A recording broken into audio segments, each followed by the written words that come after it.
Well, good evening, fans. We welcome you in here tonight on AudioSportsOnline.com. I'm Rob Kendall along with Lex Zorn. As tonight, the Plainfield Quakers are set to take on the Mooresville Pioneers. And Lex, tonight, Plainfield enters the game 0-2, needing a win to get the first win of the 2022 season. We talked with Brian Woodard during the coaches show this week. I know this is a game he would love to have, but they've got their work cut out for him.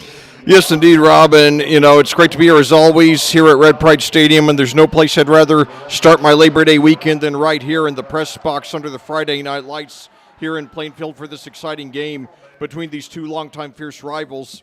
And even though this is only week 3 out of 9 in the regular season, as you alluded to, there's a lot of tension in the air because Plainfield is off to its first 0-2 start in 18 years, and with a loss tonight, they'll have their first 0-3 start in 26 years. So there's a strong sense of urgency for the team to fix what went wrong in the first 2 games and right the ship in time for the playoffs, and especially to give head coach Brian Woodard his elusive sectional championship here in his farewell season.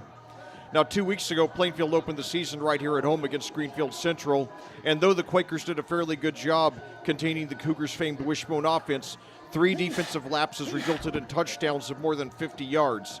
A rush of 77 yards, and passes of 53 and 59 yards, which was very surprising for a team that rarely passes.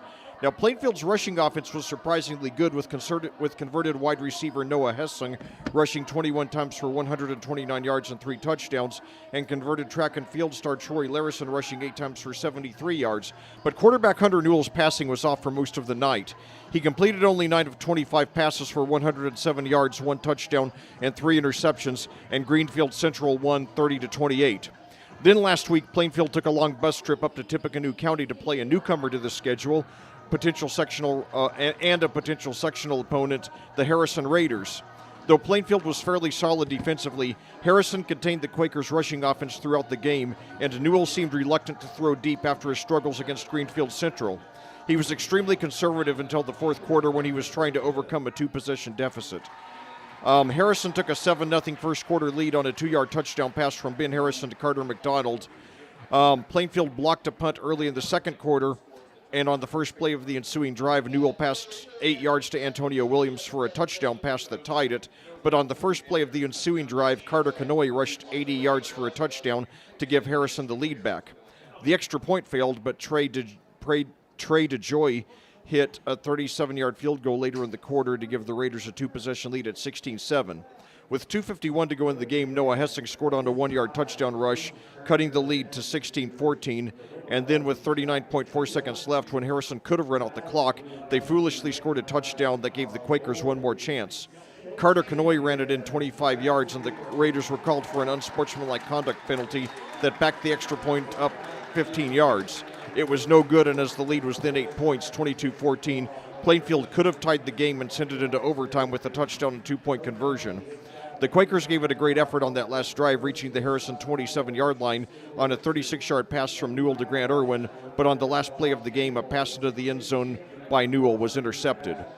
Tonight, Plainfield tries to avoid its first 0-3 start in 26 years, but it won't be easy as they're up against possibly their toughest opponent of the season, the Mooresville Pioneers, who've been possibly the turnaround story of the year in Indiana high school football over the last 4 years. After 7 consecutive seasons at 500 or worse, from 2010 to 2016, Mooresville made the bold move of hiring one of Indiana's living legends, Mike Gillen. In his first season, the Pioneers started 0-8, but they've been on fire ever since.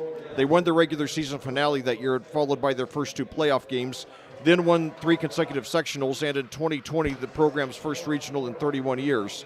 They suffered a disappointing second-round playoff loss last year, but seem poised to make a run at the Class 4A state championship this year, currently ranked number 3 in their class, and featuring possibly the best dual-threat quarterback in state history, Nick Patterson. Coming into this game, the Pioneers are 2-0, having beaten Bloomington North 38-13 and Danville 38-17, both games having been played at Mooresville. Head coach for Plainfield is Brian Woodard, who's 92-81 in his 17th and final season with the Quakers. Head coach for Mooresville is Mike Gillen, who's 46-19 in his 6th season with the Pioneers, and 351 and 136 in his 44th season overall, having previously served as head coach at Decatur Central and Indian Creek. Now, so far this season, Plainfield has rushed 62 times and passed 46, a ratio of 1.34 to 1. Hunter Newell, a junior, is starting as quarterback and has completed 23 of 45 passes. That's 51.1% for 227 yards, 2 touchdowns, and 5 interceptions. His leading receiver is Grant Irwin, a senior, who has 9 receptions for 123 yards and 1 touchdown. Also, junior Isaiah Miller has 4 receptions for 51 yards. Senior Noah Hessling has 5 for 23. Junior Cade Vanderbush has 2 for 10. Senior Antonio Williams has 1 for 8 and a touchdown. And senior Troy Larison has 2 for 12.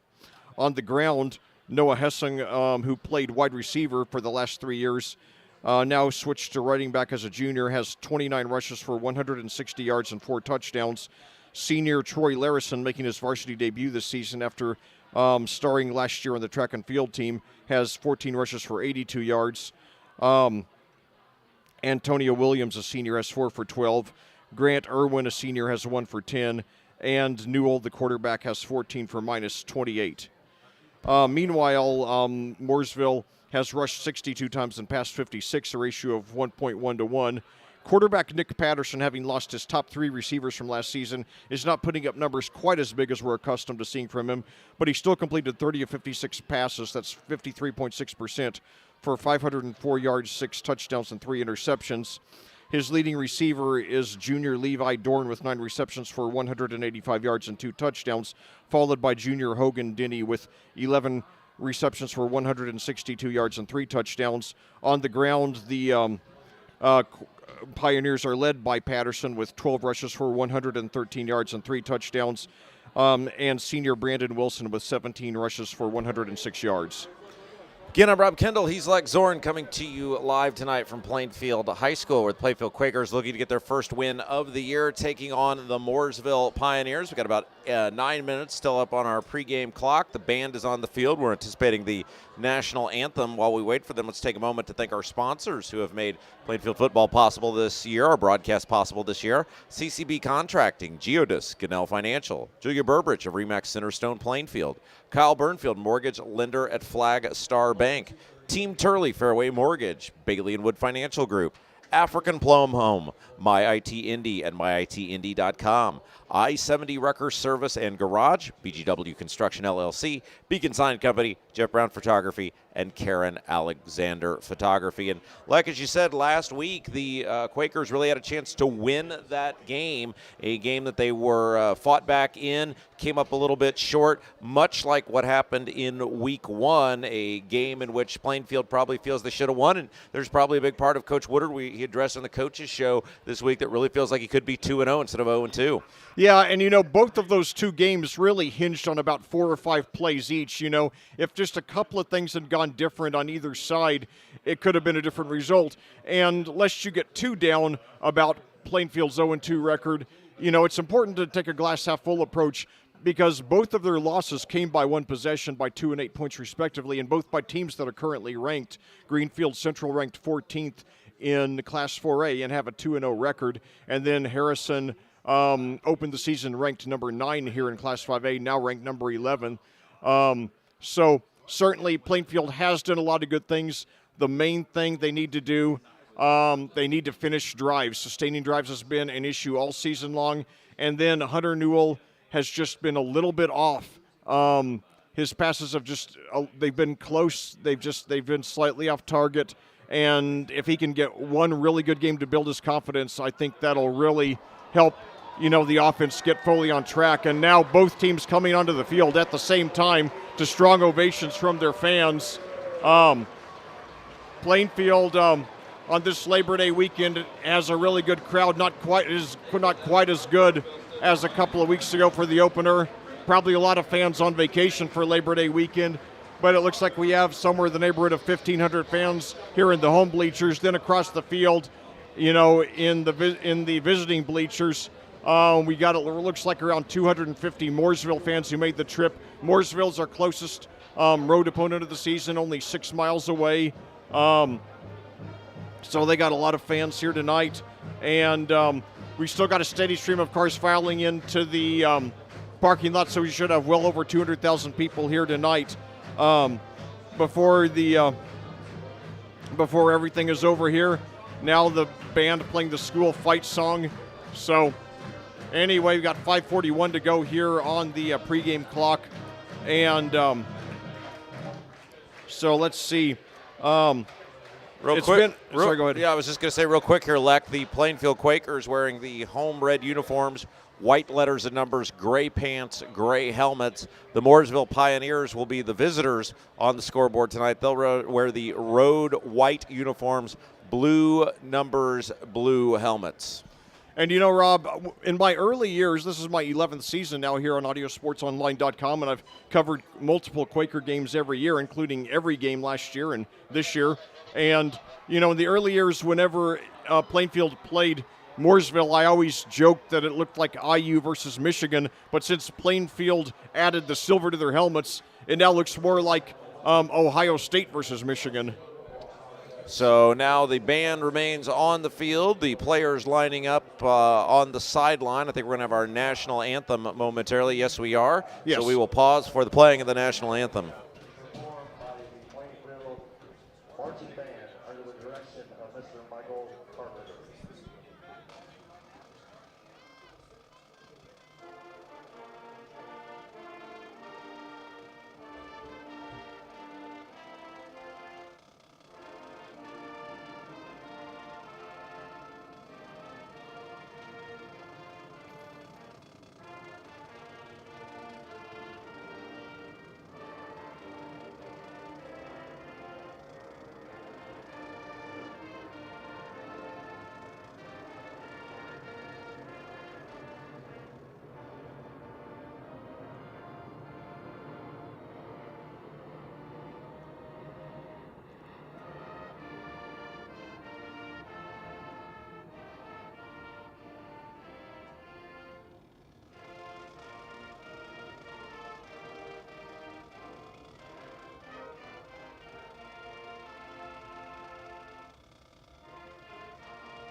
All right, there you go. You're playing of your national anthem, and with just about 3 minutes up on the clock, we are about ready to go tonight for high school football here on Audio Sports Online, your home for the Plainfield Quakers. And like I'll say this, when we talked with Coach Brian Woodard on the Coaches Show this week, he seemed pretty upbeat. I think he recognizes his team's getting better. He's still getting some players back. The team is not fully healthy, and he seemed pretty optimistic for a team that started the season 0-2. Yeah, and like I said, they're 0-2, but 2 plays away from being 2-0. And against, losses against 2 very good teams who are currently ranked. Like I said, Greenfield Central ranked 14th in Class 4A. Plainfield Harrison ranked 5th in Class 5A. So, yeah, the team is getting better. They do need, the main thing they need to polish right now is the passing offense. The quarterback and the receivers have been a little bit out of sync. If they can fix that tonight, they've got a chance. And even though Mooresville is certainly the toughest opponent we will have played this season, Nick Patterson lost his top 3 wide receivers last year, Logan Jackson, Gideon Brimage, and John Clampett to graduation. And his numbers this year have been very good, but they have not been extraordinary. And that's taking nothing away from Patterson. He's, arguably the best quarterback I've ever commentated, which is saying a lot because I've commentated some very good ones. Including one, Tommy Stevens, who made the NFL from Decatur Central. But nevertheless, it's been a very Patterson is an outstanding player. He's had a great run there. 21 touchdowns rushing. 21 as a sophomore 2 years ago. 21 touchdowns passing, 20 rushing. Then last year as a junior, 37 touchdowns passing, 8 rushing, and now as a senior, through 2 games, 6 touchdowns rushing, maybe the best dual threat quarterback in Indiana history, certainly a BCS recruit. So Plainfield lost the toss. Mooresville wins. They will elect to receive the football. And now we are just waiting as both teams are huddled on their respective sidelines to get the ball kicked off and the game started here tonight. Still about 1 minute up on the clock as the clock winds down. Again, we thank everybody tuning in tonight here on AudioSportsOnline.com, whether you're listening via the live broadcast or listening via the on-demand podcast available after the game is complete. We appreciate you tuning in, and it should be an exciting evening for high school football. Overcast skies, but have not really seen too much in the threat of weather, so hopefully we'll be okay as the lights are on here at Plainfield's home stadium in Plainfield, Indiana. Quakers will kick off. Mooresville will receive the kick. They'll move from left to right on your computer screen. And it is number 28 back there to receive the kick, Keenan Brownlee, along with number 27, I believe that's Branson Blair. Well, it looks like they're going to do the kickoff right on time at 7 o'clock here. Everybody's standing, fans stopping on the bleachers, mid-level kick. High short kick, as you said, taken all the way back at the 10, across the 15 to the 20. That was number 21 backpedaling, Landon Clements. And Clements up across the 20-yard line. That's where the Mooresville Pioneers will begin the ball game. So now Nick Patterson will take the field for the last time here at Red Pride Stadium. He's torched us a lot over these last 2 years. Let's see if we can contain him tonight as a senior and a Mr. Football candidate and BCS recruit. So the Pioneers on the field. Patterson will work out of the gun. Jarius Evans, the lone man in the backfield. 2 receivers to the left, 1 man to the right. Man goes in motion from left to right. Snap, give.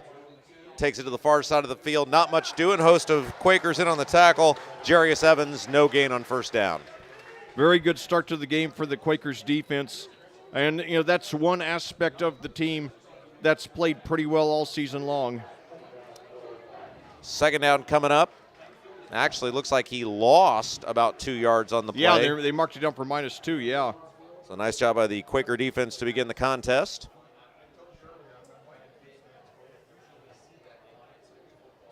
Two receivers flank wide to the left, 1 man to the right. Patterson in the backfield with Evans. Working out of the gun. Snap, steps, throws. Got a man on a slant, tipped up, incomplete. Intended that time for number 2, Hogan Denny. But a nice job there. The ball fell out of his hands. A couple Quakers in there to break it up. Rob, as you might remember, Hogan Denny sealed the win for Mooresville last year in that shootout that we saw down at Mooresville. By returning a fumble 92 yards for a touchdown that put it away. So third down coming up. 11:09 left to play in the ballgame's first quarter. Mooresville facing a 3rd down and 12. Again, Patterson works out of the gun. 2 receivers right side, 1 man left. Plainfield shows blitz. Quarterback keeper. Patterson will bust it to the far side of the field, and a host of Quakers come up there to make the tackle. All right. Near the 25. Patterson forced out of bounds, and I believe it'll be a punt for Mooresville to begin the ball game. Boy, that's great confidence building for our defense to hold this powerhouse offense to 3 and out to start off the game, and we get the ball first to start the second half. So that negates my dismay about not getting the ball first there as Patterson goes for 5 on his first keeper of the game. Denny will punt it away. He'll stand back at about his 18-yard line.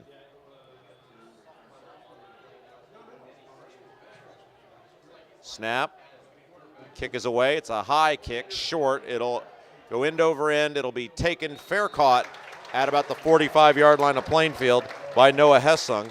And that is where the Quakers will take over 1st and 10. We talked with Coach Woodard on the coaches show this week about the importance of not just scoring points, but controlling the ball and controlling the clock, like to keep that vaunted Mooresville offense off the field. Last year, it seemed like when Plainfield scored, they scored in bunches, and that meant Mooresville got right back on the field. Yeah, they torched us for 9 touchdowns, 6 of them by then senior Gideon Brimage, who definitely makes the all-time name team here in Indiana high school football. Gideon now is a freshman, just a few miles from here over in Indianapolis at Marian University, 2-time NAIA national championships. Now there's a give on first down, right up the middle. Spinning up near midfield is number 16, Troy Larison. Nice gain of about 4 yards, maybe 5 on first down. It is into Mooresville territory, so let's give him 5. 2nd and 5 coming up from the 49. Yeah, and the way Larison takes off, you can see his track and field experience in there. This is his first year of varsity football. He played for the JV football team 2 years ago. Then last year concentrated on track and field. Now giving varsity football a try as a senior. And, had a very good game against Greenfield Central. Hopefully a good game today. 2 receivers to the right, 1 man to the left. Newell works out of the gun. Larison, the lone man in the backfield. Snap is high, does pull it down, gives it to Larison. Big hole. He's up the middle, inside the 40, inside the 35, and down around the 32. That's a pickup of about 19 for Troy Larison. And the Quakers are in business here. They mark him down at the 33. So Larison with his second rush already has exceeded the 9 yards he got last week at Harrison when he was contained thoroughly throughout the game. So it'll bring up a first down and 10 for Plainfield. Ball sitting at the 30, we'll put it right about the 32. Plainfield moving from right to left in the home red jerseys, gray pants, gray helmets, white letters and numbers. Out of the gun, snap, give again. Larison, he's got a hole up the middle, and they keep kind of running that same play. Why? Yeah. Because it keeps working. Down to about the 26 that time. Let's give him 7 on first down. Yeah, so 3 for 30 for Larison, averaging an even 10 a carry. And it should be noted, Rob, that Noah Hessing is now back to his familiar place of wide receiver after 2 games as the lead running back. So we'll see how that works out. 2 receivers wide to the left, 1 man to the right. Newell works out of the gun with Larison. Snap, high, back to pass, throws, got a man open in the flat. It's inside the 20, and that should be enough for a first down. It will be. Grant Irwin. Yeah, Grant Irwin, the senior receiver, number 10 that time, and it'll be up first down and 10 for the Quakers.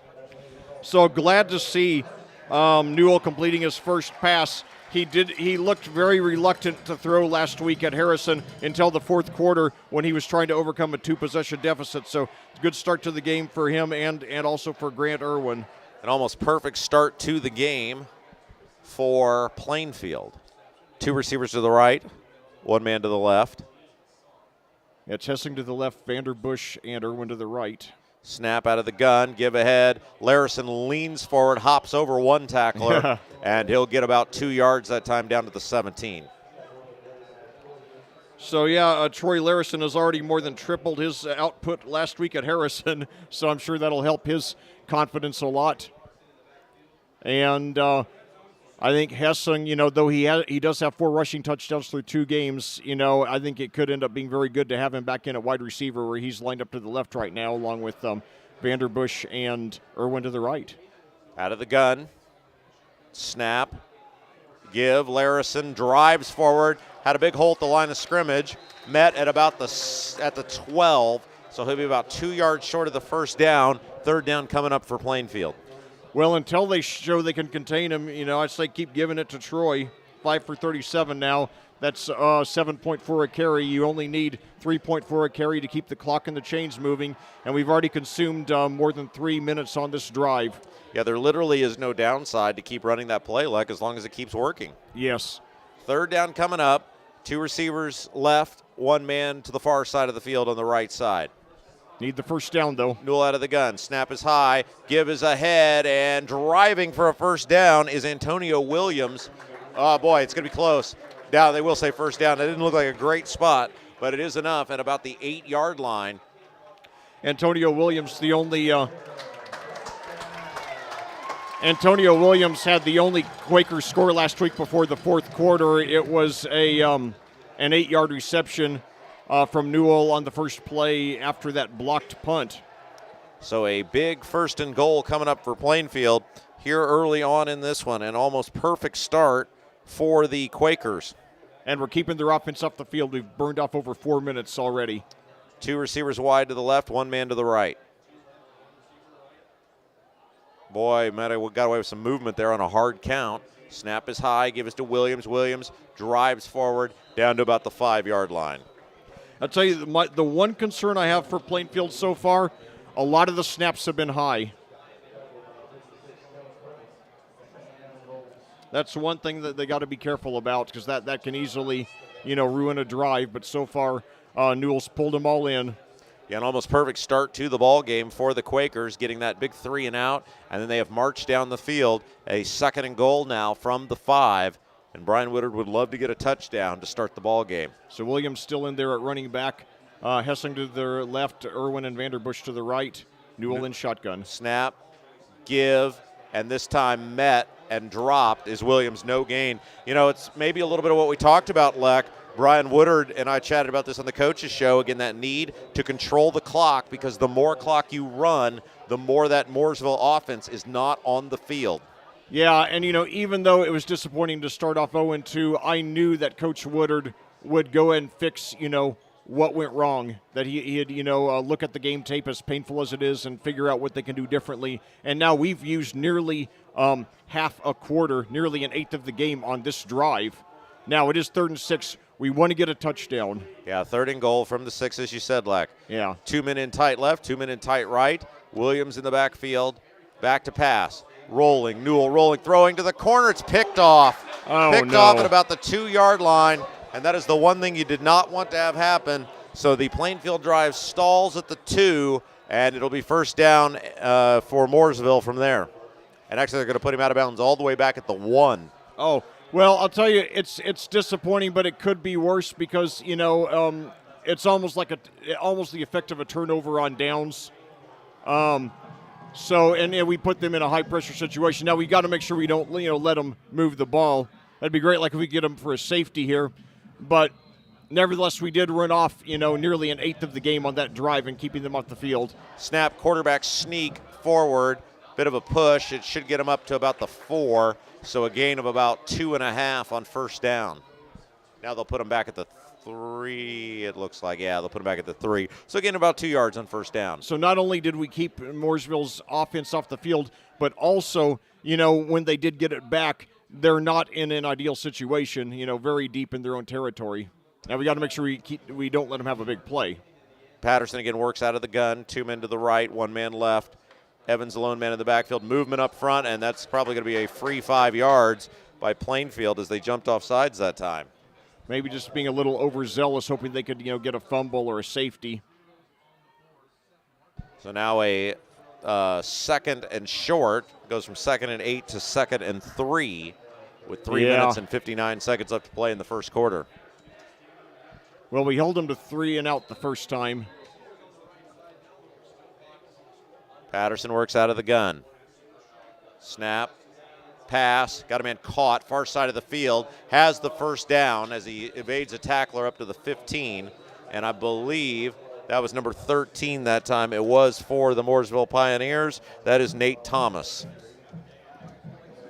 So that's going to be a gain of about 6 there. All the way up to the 15, so Mooresville gets out of that jam they were in with the ball at their own 1-yard line, and now a fresh set of downs. And let's see what Patterson can do here. 1 man to the left, 2 men to the right. Evans, the lone man in the backfield. Snap back to pass, steps up, has time, throws to the near side of the field, gets past 1 tackler, takes it. He's got the sideline and out of bounds up near the 35-yard line, as that time it was number 14, Levi Dorn, with the reception. It's almost Lex Zorn. Yeah, I know. yeah, if he ever joins me in the broadcast booth someday after his playing day's over, it'll be Dorn and Zorn. Be a great radio show, too. Yes. So, unfortunately for Plainfield, another big gain, about 20 yards that time, and it'll bring up a first down and 10 all the way up at the 36-yard line.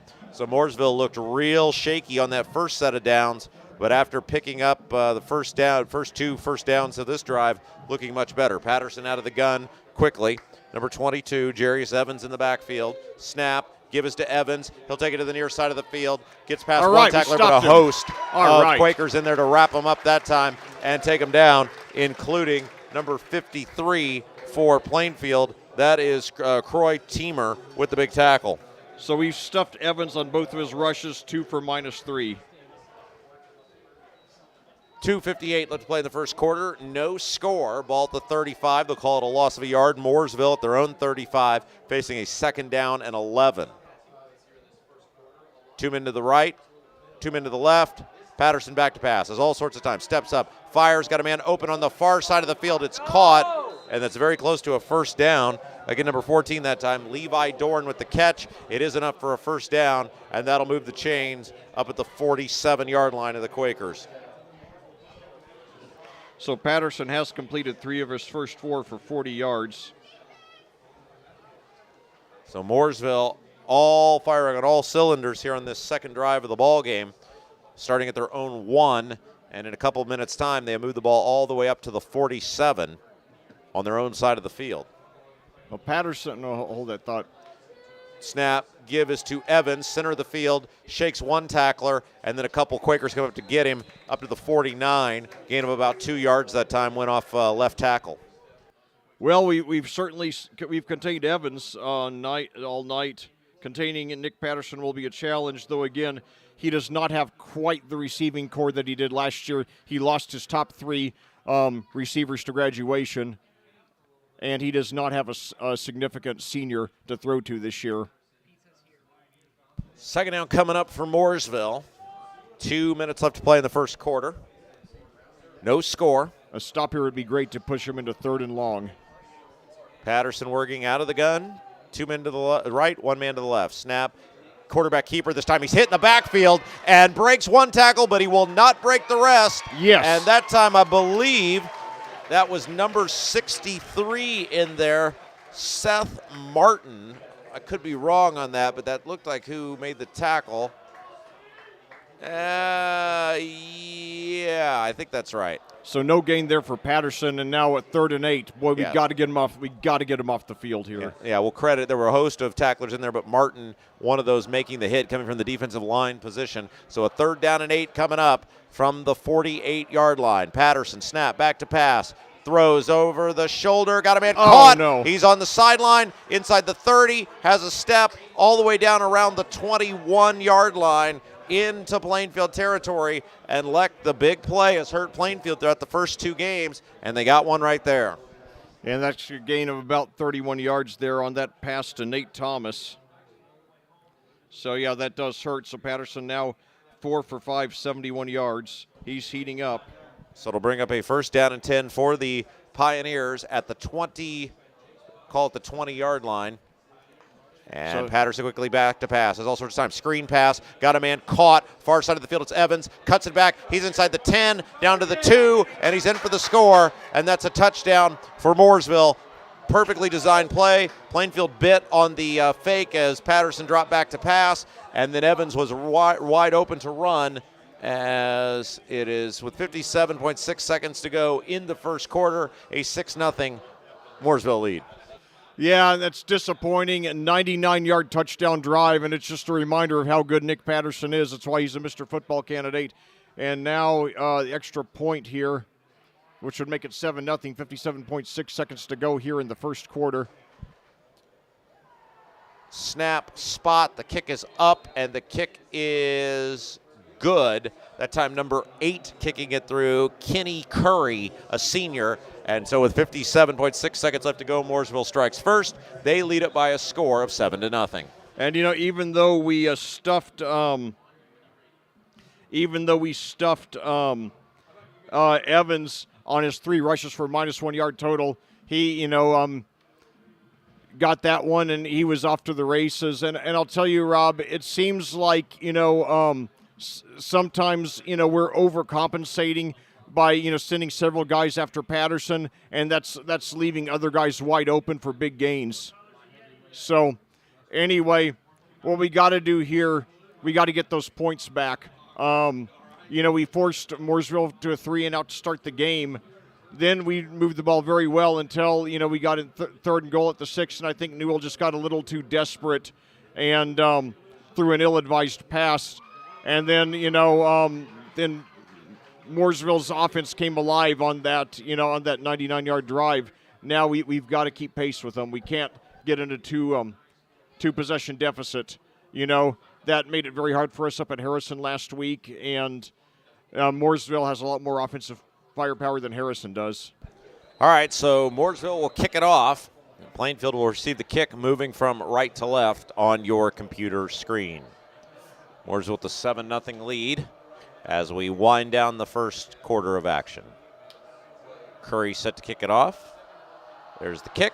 It's a high kick. It'll sail into the end zone, but the whistles fly, flag down, and that's usually in the area of an offsides on the Pioneers. Well, we'll take any extra yards we can get. And, again, we just got to do everything, when we get the ball on offense, we got to do everything we did last time, except we got to finish this time. And I think what happened is once it got 3rd and goal at the 6, I think Newell just got a little too desperate. And, the thing is, at that time, I would have been fairly pleased to get a field goal there. And keep in mind, Cameron Grimes, I don't know if he has long range, but he is 4 for 4 on extra points this year. So certainly we were in his field goal range at that point. But anyway, kickoff now from the 35. Yeah, at the 35.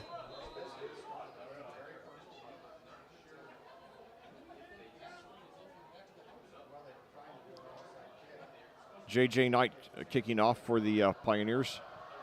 Line drive kick that'll sail over the head, and that is going into the end zone. And so Curry's kick goes into the end zone, out of bounds, and it'll be 1st down and 10 for Plainfield. Well, we used just under half of the first quarter on that first drive. Yeah, and they did everything but score. Yeah. They used a lot of clock. They moved the ball. They did everything but score, and unfortunately, scoring's the most important part of the game, and Plainfield couldn't do it that time, which is why they find themselves down 7-0. Yeah, so we got to score here. Whether it takes 1 minute or 8, we just got to score. That's the main thing. We got to keep pace with them. All right, so here we go. Plainfield back at it now, moving from right to left. Plainfield in the home road jerseys, gray helmets, gray pants, white letters and numbers.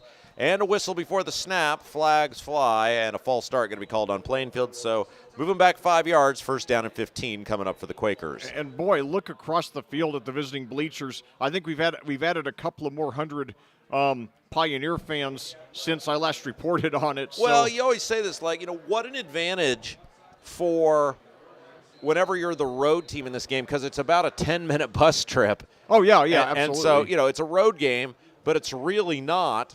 And you basically, Yeah, 6 miles. Compare the trip that we had last week to Lafayette, it's just night and day. Absolutely, yeah. All right, out of the gun. Snap. Newell back to pass, throws far side of the field over the head of the intended receiver that time, Grant Irwin. It'll bring up 2nd and long. And the same miscommunication, apparent miscommunication that we've seen for most of the season, that's something we got to get taken care of. 2nd and 15 now. We don't want to go into 3rd and long here. 52.9 seconds to go here in the first quarter at Plainfield, game 3 of 9 in the regular season. Mooresville 7, Plainfield 0. The Pioneers ranked number 3 in the state in Class 4A, featuring possibly the best dual-threat quarterback in state history, and Nick Patterson. 2 receivers to the right, 1 man to the left. Newell working out of the gun. Snap is high, gives straight ahead, and not a lot doing that time as taken down number 16, Troy Larison, at a 3rd down and long coming up for Plainfield in what could be the final play of the first quarter. Larison went 5 for 37 on the first drive, only gets 2 yards there only 2 yards there, though, and it's a dreaded 3rd and long, 3rd and 13 to be exact. 27 seconds to go and counting here in the third quarter. We got to get something here. We do not want to give Mooresville the ball back with a chance to take a 2-possession lead, especially after coming off a 99-yard touchdown drive. So now 14 seconds to go and counting. 8 on the play clock. Snap back to pass. Steps up, flushed out, on the run. He's got a big hole. He's across the 20, 25, and pushed out of bounds. It'll be short of the 1st down. Nice gain that time, but unfortunately for Plainfield, that will be short of a 1st down, and so the punt unit will have to come on, facing a 4th down and 5 from the 25-yard line. Yeah, good effort by Newell on his first keeper of the game. He gets 8 yards out of it. And actually, they'll spot him out at the 23. Oh, okay. So this will be the final play of the first quarter. Punt team on, and back to receive the kick for Mooresville is number 2, Hogan Denny. Hogan Denny, a great player on both sides of the ball. Line drive kick. It'll hit at the 50. It'll take a Plainfield bounce down to the 45 where it goes out of bounds, and that'll bring about the end of the first quarter, 7-0 Mooresville. While we wait for the second quarter to begin, let's thank the sponsors that make Plainfield football possible all year long here on Audio Sports Online. CCB Contracting, Geodis, Gannell Financial, Julia Burbridge of Remax Centerstone, Kyle Burnfield, mortgage lender at Flagstar Bank, Team Turley Fairway Mortgage, Bailey & Wood Financial Group, the African Plum Home, MyIT Indy at myitindy.com, I-70 Wrecker Service and Garage, BGW Construction LLC, The Beacon Sign Company, Jeff Brown Photography, and Karen Alexander Photography. Again, I'm Rob Kendall coming to you live tonight along with Lex Zorn from Plainfield High School, where the Plainfield Quakers trailed the Mooresville Pioneers by a score of 7-0. Plainfield just had a 3-and-out. They have kicked away, and it'll be first down and 10 for Mooresville when we begin the second quarter. Mooresville now, as we switch into the field, will now be moving from right to left on your computer screen. And Mooresville in the road white jerseys, blue letters, blue helmets, gold trim, and Patterson and the Pioneers quickly back onto the field. And boy, you know, is the pressure ever cranked up on the Plainfield defense right now. Two receivers to the right, one man to the left. Single man in the backfield is Evans. Patterson working out of the gun. Snap, back to pass. Steps up, has time. Got him in wide open, and it is caught inside the 20 and inside the 10. And that time it was number 2, Hogan Denny, wide open, getting behind the Plainfield secondary, and a big gain on first down. God, that's what I was afraid of. 46 yards there. So Mooresville now a first and goal. They'll put him down at the 9, and quickly coming up to the line of scrimmage for the Pioneers. Snap. Patterson goes to the near side of the field. It's up, and it is tipped up incomplete. Great coverage that time by number 7 for Plainfield, as that was Jeremiah Duckett with the one-on-one coverage in the back corner of the end zone, and he did a great job knocking that ball away. Nevertheless, Patterson 6 for 8, 137 yards, 1 touchdown, just a little over a quarter into this game. And now a whistle and a timeout, I guess, called by Mooresville. No signal yet who called the timeout. It was the Pioneers.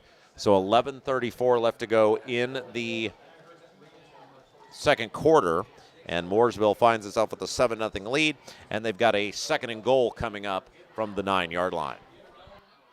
Well, Plainfield has done a lot of good things on offense on that first drive, but man, after the defense held Mooresville to 3-0 on that first drive, the Pioneers have just been on fire, and we've got to make a stop here because, you know, with the kind of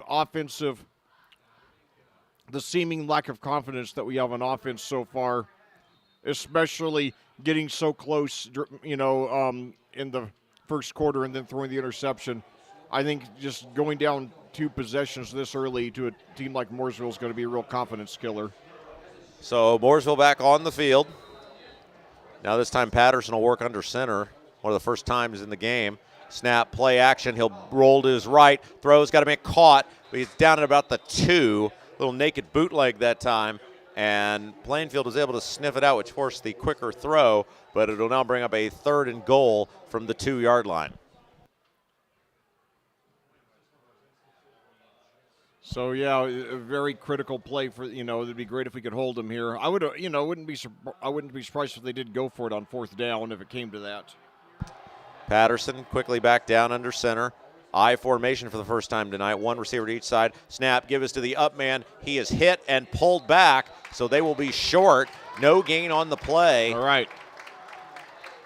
Nice job by Plainfield to hold the line that time. I believe Hogan Denny was the running back.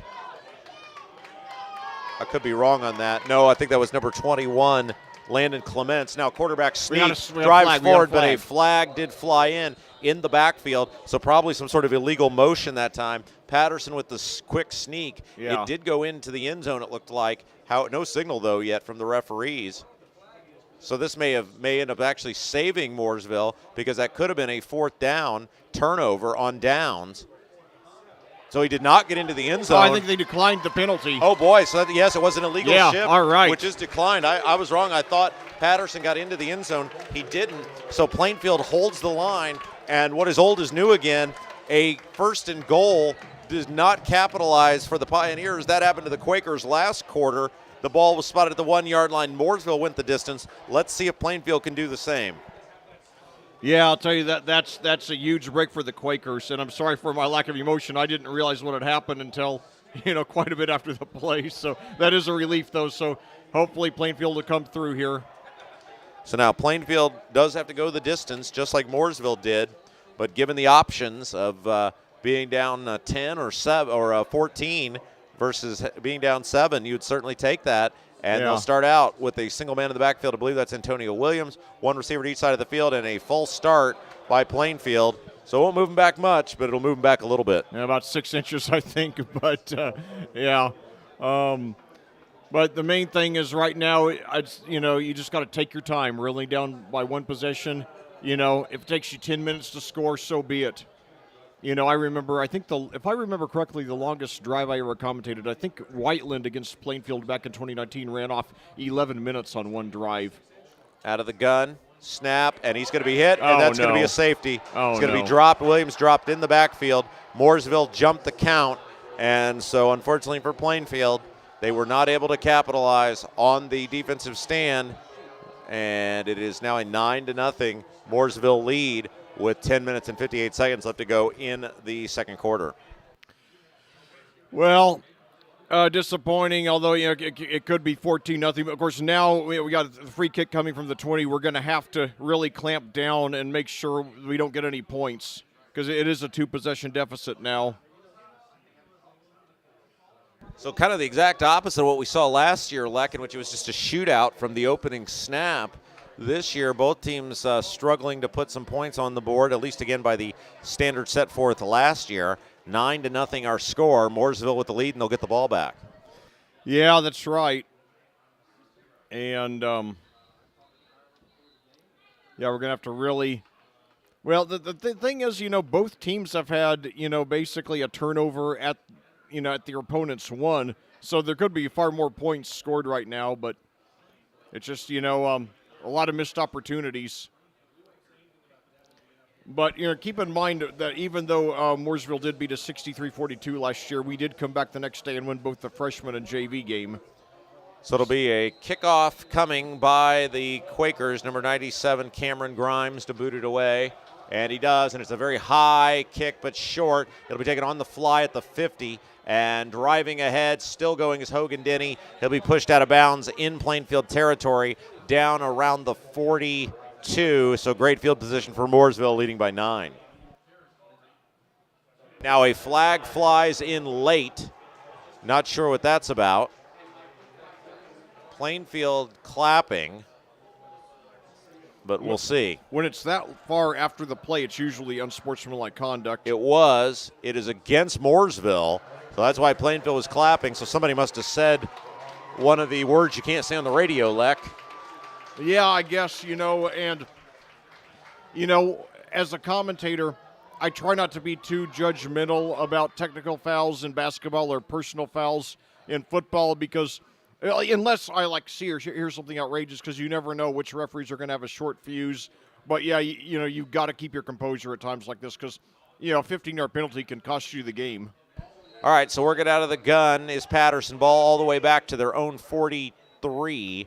Patterson snap back to pass. He is going to be hit. He gets away from the tackle, goes on the run, throws it out of bounds, avoids a big loss, but a flag in the area of a hold back at the 38-yard line. Well, against the Pioneers, all right. So Mooresville has started off the drive by moving themselves back 25 yards, so we'll take it. That's really good for us. So they'll spot the foul at the 40, holding the call against Plainfield. So that's 10 yards against Plainfield, against Mooresville. Beneficiary Plainfield, 10 yards from the spot of the foul. So that's a big one. That'll put them all the way back to the 30. So it'll bring up a first and 22. Now we got to make sure we do a 3 and out here. It would be devastating if they were to pick up the first down after this. So Patterson works out of the gun. Snap, little draw play, and that's not fooling anybody, as that time for Plainfield, big 59, Isaac Mascalier, you told me was the pronunciation, I think, a couple weeks ago on that. That's probably the way it's pronounced. And the running back that time, number 28, Keenan Brownlee for Mooresville. Yeah. And so nice job by Plainfield on first down that time. And it'll bring up second and long.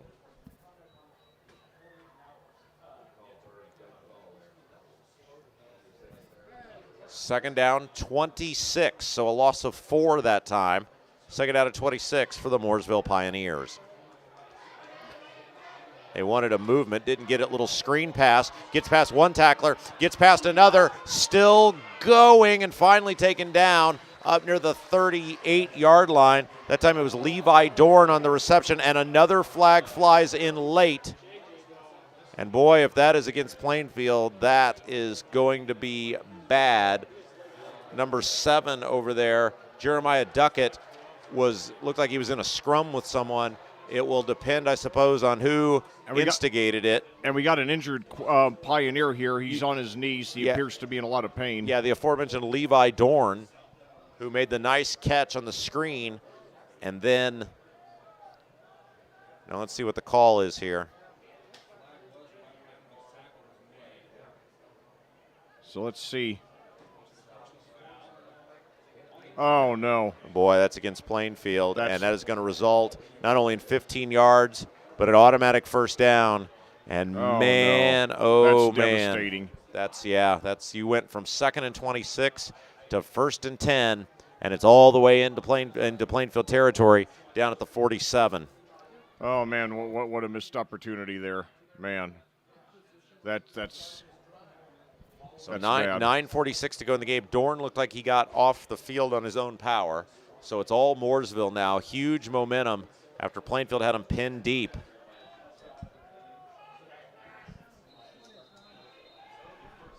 .9:45 and counting left to go in the first half. Snap, Patterson, little stretch play. That's not fooling anybody. All right. As again the give was to Keenan Brownlee, and this time number 63, Seth Martin, in there on the hit for Plainfield. Yeah, I'll tell you, the Plainfield rushing defense has done some really good things today, and they give them their -4 there. So, by my count, Brownlee's 2 rushes, 2 for -7. Yeah, and you take away the 2 points because that was the offense that gave that up. To only give up 7 points so far through the first 15 minutes of this game to the talented Mooresville offense is pretty impressive. Yeah, and I think one thing we got to do on the next drive is do what we did on the first drive, which is run a lot of the clock except score this time. Patterson rolling to the near side of the field. On the run, goes down the field, got a man. It is caught on the near side of the field, down to the 32-yard line. And that time it was number 11 for Mooresville. Reeves. Yeah, Wes Reeves, wide open, making a diving catch. First down and 10, coming up for Mooresville. Ball all the way down to the 33. Wow. They just have so many weapons they can hit you with. Already 5 different Pioneers have caught passes tonight. 2 receivers wide to the right, 1 man to the left. Snap, back to pass. Steps up, fires wide open again, caught on the far side of the field. Reeves breaks a tackle, breaks another inside the 20, and Reeves is getting a lot of separation as he goes one-on-one with Jeremiah Duckett, and Duckett made that great play early in the ball game, but having some trouble in this drive. Yeah, and now all of a sudden, Reeves now all of a sudden they hadn't thrown to him the whole game, and now 2 in a row for 30 yards combined. First down and 10, 8:10 left to go and counting in the first half. Mooresville up 9-0. Snap, give, straight ahead, big hole this time, and breaks a tackle. The referee making blocks for Mooresville that time as Keenan Brownlee runs right up the referee's backside. And, boy, that was unfortunate for Plainfield because that referee got pushed into, it looked like, multiple Plainfield players, and it'll bring up a first down and goal from the 10-yard line for the Pioneers. Yeah, Brownlee did a lot better job that time than on his first 2, which went for -7 combined. He got 11 there.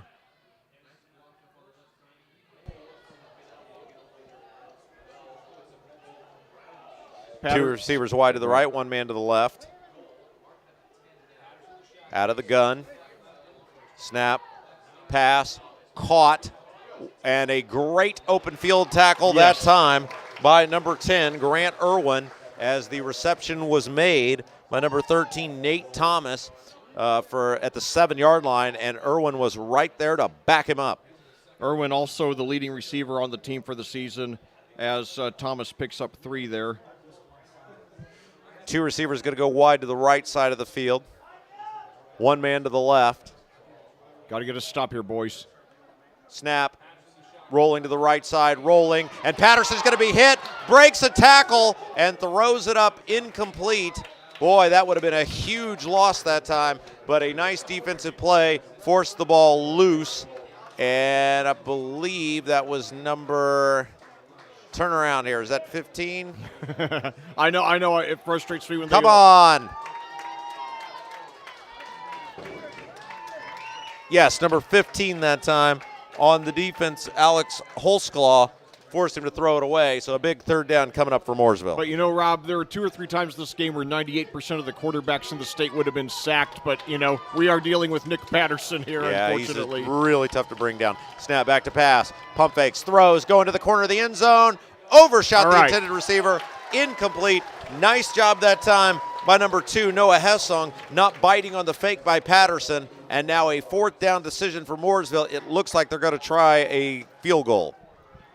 So again, the Plainfield defense stands tall. Yeah, so that's, that's good, though, that assuming they don't go for a fake and make it here, that would be 2 times getting inside the 10 and not getting a touchdown out of it. Kenny Curry to kick at number 8 for Mooresville. Curry listed as a senior, 6 foot. He'll kick from the 14-yard line, so it'll make it a 24-yard attempt. Let's go to block here, boys. Snap, spot. It is blocked! We got it! He got it! Yes! And that time it was number 7, Jeremiah Duckett, coming in off left end and got his hands on it. So a great stand again by the Plainfield defense, keeping the Quakers in the ball game. It's 9-0 Mooresville with 6:44 left to go in the first half. Yeah, and that's the second week in a row, Rob, where we've come through with a very big special teams play. Last week it was a blocked punt that set up the touchdown, the 8-yard touchdown pass from Newell to Williams. So it's great to see. I don't ever remember in 11 years of covering Quaker football seeing 2 great special teams plays in such close proximity like that. That's great to see. So it'll bring up a first and 20. 10. Yeah, ball at the 20. 2 receivers each side of the field. Newell works out of the shotgun. Snap back to pass. He's going to go with it. He's got room to run, and he'll slide up near the 25-yard line. Short gain on first down, but the Pioneers were coming that time, and he avoided negative yardage. Newell 2 for 10 on the ground in this game. But the main thing right now, we got plenty of time. We got all 3 timeouts. Let's just take your time, boys. And Plainfield will get the ball to begin the second half.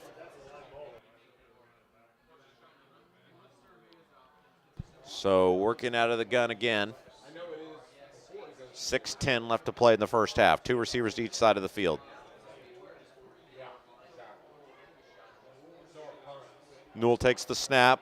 Screen to the far side. Caught. Room to run. Up across the 25 and very near a first down. I think he got it. Yeah, he got pushed forward to the end. Noah Hessong that time making it happen. Got a little help from a late push forward at the end. It is a first down for the Plainfield Quakers with 5:54 left to play in the first half. And Hessling led the team in receptions last year, and even though he's generally rushed well with 4 rushing touchdowns in the first 2 games, I think they figured maybe he can help the team even more at wide receiver. Ball's up to the 31. 3 receivers go wide to the right, 1 man to the left. Working out of the gun. Snap. Gives straight ahead, and nothing doing that time as number 16, Larison, on the run. No gain on first down for the Quakers. Larison 7 for 37 on that first drive, but only 2 rushes for 2 yards since. So it'll bring up a second down and long. If he's going to if he's going to be our feature back, we're going to need some more long gains from him. So 3 receivers to the right, 1 to the left.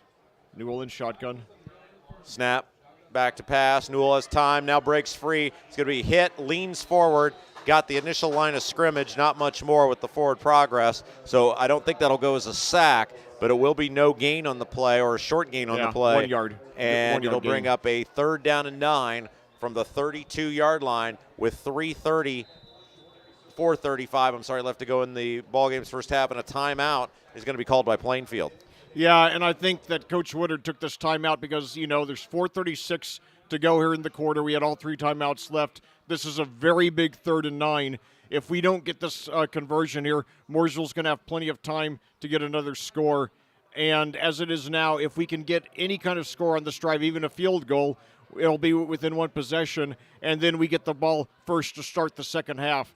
So I think he realizes this is too big an opportunity, so he wants to, plan something special that'll get us those 9 yards and hopefully a lot more. So anyway, we're coming at you live here from Red Pride Stadium in Plainfield. This is Labor Day weekend, week 3 of 9 in the regular season. Plainfield entering the game at 0-2 against Mooresville 2-0 and ranked number 3 in the state in Class 4A. Yeah, really big play in the ball game here, Leck, because if you can get that first down, you can keep the clock moving. If you don't get it, you're going to give the ball back to Patterson with a ton of time. Yeah, very important play here. 3 receivers wide to the right, 1 man to the left. Newell will work out of the gun, 1 man in the backfield. Snap, back to pass. Screen pass, and that went nowhere. Mooresville was read it the entire way, and number 16 that time, Larison, made the catch out of the backfield, but it did not fool the Plainfield or the Mooresville linebacking crew who made the hit. So as the clock will move inside of 4 minutes, Mooresville's going to get the ball back. Yeah, and with still 2 timeouts left. So number 96, I believe, Tyler Blake on to kick it away. Standing back outside the 15. Does get it away, barely. It will hit, and it will take a Mooresville bounce at the 40. It'll be down to there. So Mooresville will take it 1st and 10 from their own 40-yard line with 3:44 left to play in the first half. I'll tell you, Rob, one thing that's really concerning, and granted this is a marquee opponent, like I said, Mooresville ranked number 3 in the state in Class 4A, state championship contender, BCS, and Mr. Football candidate at quarterback. But, man, we've done almost nothing on offense since that great opening drive that nearly got us a score. We got to get some offense going here. The defense has made some very important stops despite the talent they're up against. The offense is going to have to start coming through on something. Not to mention the special teams also came through on that blocked field goal. Yeah, 9-0's not ideal, but it could be much worse. The Plainfield defense and special teams has done a great job so far. Let's see if they can stand up again. Patterson will work out of the gun. Snap. Quarterback keeper this time goes right up the middle. Big hole inside the across midfield, down inside the 50, still driving, still going, breaks the tackle, and he could go the distance. Inside the 20 and finally taken down at about the 11-yard line. It was number 7 getting him from behind, Jeremiah Duckett, and that saved a touchdown, but a huge gain on first down. 49 yards there by Nick Patterson, and about 40 of them after contact. That was incredible. That was one of the best, I always think about back in the Orange Bowl in 95 or 96, Tommy Frazier with that incredible run where he broke about 5 tackles. That was almost as impressive there by Nick Patterson. All right, so it'll be 1st down and 10. The ball's at about the 13. Snap, give, near side of the field, hit and drop. Great tackle that time by number 15, Alex Holsclaw, coming up and making the, Alex Holsclaw, easy enough for me to say, coming up and making the hit. I believe that was Brownlee on the run. It was, and for whatever reason, we've had his number. 3 of his 4 carries have gone for negative yards. Yeah, Plainfield thus far doing a very nice job defensively at the line of scrimmage. Yeah. Unfortunately, they've been in some high-pressure situations early on in the game. Let's see if they can continue to stand up.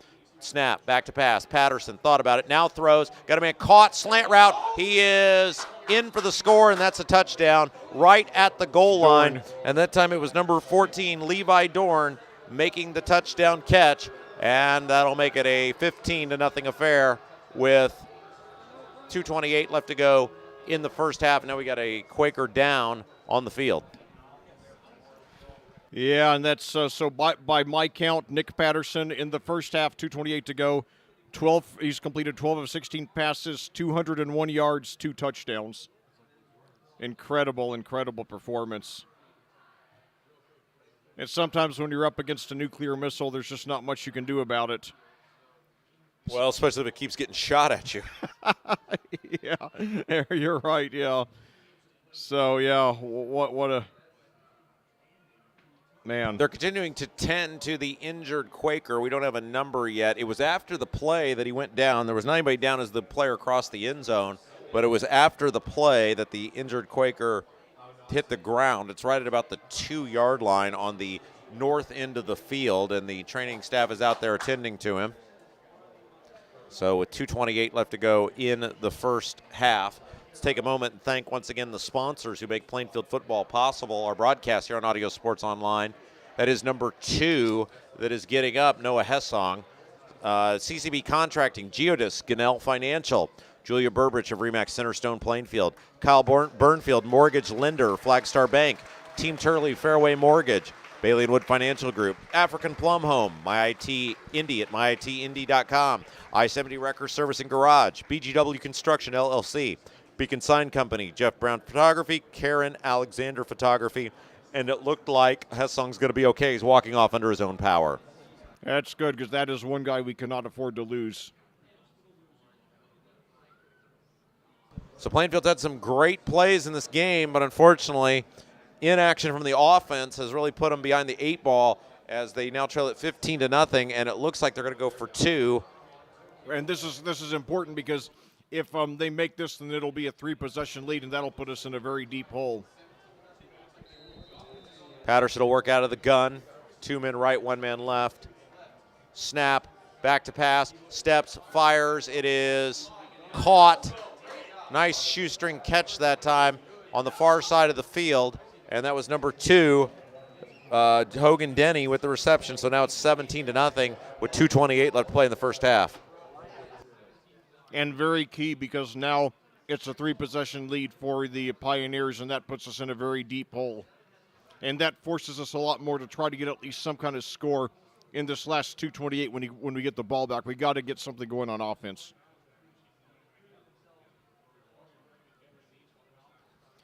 So yeah, it's and granted, this is not a game that I expected us to win. I did expect us to be, to be very competitive, and for the most part we have been, except on the scoreboard. Obviously, had we, converted that, had we gotten that touchdown on the first drive, it would be a much different situation right now.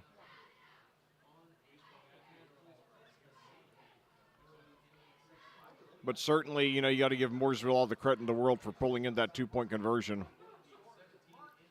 So now, Plainfield, and I would imagine that they're going to be trying to do something really good here with this kickoff.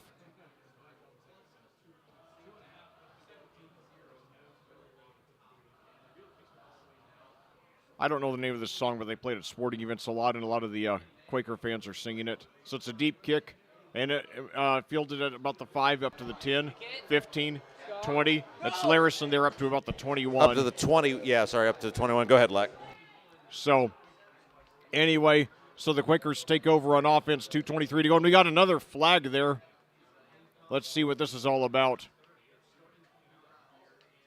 Personal foul against Mooresville. All right, so we got 15 free yards. So take it from the 21 to the 36. So that's the second personal foul against Mooresville here in the first half tonight. And I'll tell you, if this were a close game, then that would be something, that could be really harmful to or no, it looks like they're reversing it. Oh, no. So now half the distance to the goal. Oh, no. So that is the second personal foul penalty against Plainfield. Because the official did signal that it was against Mooresville, but then apparently he made a mistake. So first and 10 at our own 10, 2:23 to go. Let's go, boys. Snap back to pass. Newell fires caught up near the 20. I think it's good for the first down. Yeah, as you said, Chris Stevens that time. very close to a first. Going to be about a half a yard short. He did go out of bounds, so the clock will stop. 2:17 left to play in the first half. We got the first. Oh, because they did move the. Yeah. They did move the chains. All right. It's a gain of 11 there. And that. By the way, that's Plainfield's longest passing play of the game. So we got need a lot of more big yardage plays for sure. 2:17 to go, 79 yards shy of the end zone, 2 timeouts. Snap back to pass. Newell hit. Oh, no. And going to be dropped. A host of Pioneers that time converging on him, including number, I believe was 47, 47, I believe maybe, in there. That's Aaron McClure. Well, very critical second and 13 now. We got to get something going here. We don't want to be in a dreaded 3rd and long, especially because Mooresville does have 2 timeouts. We really need to score before we go into the locker room. 3 receivers to the left, 1 to the right, 1 running back. Newell working out of the gun. Snap, pass, caught, and nice job spinning upfield, and that should be enough for a first down. Great job to spin and then tightrope, that time by number 9, Chris Stevens. Boy, Chris Stevens is a senior, and now those are, I believe, his first 2 passes of the season right there. Yeah, so great time to do that. Ball all the way up to the 37. Clock will continue to run. 3 receivers wide to the left, 1 man in tight right, single man in the backfield. Snap, back to pass. Little screen pass caught in the backfield. Across 35, across the 40. Big hole yes! On the far side of the field. He's down the sideline and out of bounds all the way into Mooresville territory. They'll put him down. Well, unfortunately, they're going to put him back out of bounds all the way back at the 45-yard line. That's a terrible spot, but a great catch and run, that time by Troy Larison. First down and 10, Plainfield into Pioneer territory. Nevertheless, that was still a 19-yard pickup there.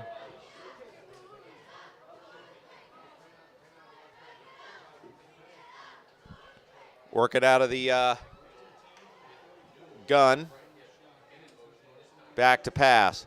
Throws caught, middle of the field, inside the 35. And that time it was number 3, I believe, Isaiah Miller with the reception. Just short of a first down. Second down coming up. Snap back to pass. Screen caught, wide open, and boy, great open field tackle that time, unfortunately, as number 16, Larison, caught the ball, had a lot of room to run, but the Mooresville cornerback, Avery Thompson Jr., came up and made a great tackle, so 3rd down and 1 with 40 seconds to go. So all of a sudden, Plainfield's passing offense coming alive with 40.3 seconds to go. They now have the ball well into Mooresville territory at the 35. They just used their second timeout. So, boy, I'll tell you, if they did this the whole game, they would be right in the thick of things right now, and they could get back in it. Certainly any kind of score to make it a 2-possession game going into the halftime, and then a chance to get the ball first to start the second half and make it a 1-possession game. That would give us momentum, so we will see how it goes here. All right, so 3rd down and 1. Ball at the 35-yard line. They need to get just outside the 34. So let's see. Obviously, the clock will stop with the first down. Plainfield has 1 timeout left. And let's see, obviously, with the clock stopping with the first down, and maybe they don't try some sort of quarterback keeper here. Again, all they need to do is get 1 yard. Snap back to pass. He's got big room to run. He will keep it inside the 30, and he'll slide and will be hit late. No flag that time, but it is enough for a first down inside the 30, down around the 28-yard line. First down and 10 for Plainfield. And very smart move by Newell to get, what he needed and then, a slide down. 3 receivers wide to the left, 1 man to the right. Snap back to pass. Steps up, has time. Flushed out, rolling left side, rolling, throwing. Oh, no. And throwing it away. Somebody may have ran the wrong route that time. He had a lot of room to run there, Leck. I thought he was going to run with it and ultimately threw it away. 14.7 seconds left to go. So time now a big factor for the Plainfield Quakers. Yeah, if he had decided to run with it, he would have had something there. Nevertheless, still Very encouraging drive for Plainfield. Don't know if he would have run for the first down, but he certainly could have run for quite a few yards. So 2nd and 10 now at the 28, 14.7 seconds to go. One timeout, which is important because it gives them the freedom to work the whole field rather than just working to the end zone and the sidelines. Snap, back to pass, steps up, Newell throwing, going to the end zone, and it is intercepted. All sorts of contact, no flag. That's a live ball, so they got to make sure they tackle him, and he's still on his feet, still going, and taken down. That was number 2, Hogan Denny, and that will actually be the final play of the first half. Boy, there was a ton of contact down there. Yeah, and the Plainfield fans are letting them have it because there was a ton of contact in the end zone. I cannot believe the flag wasn't thrown one way or another. Nevertheless, he did throw it into double coverage.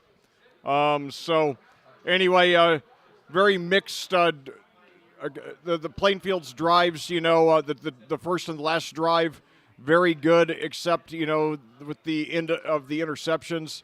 Other than that, they really struggled. Meanwhile, Mooresville moved the ball very well, but Plainfield did make some key stops to keep the game, still within relative striking distance.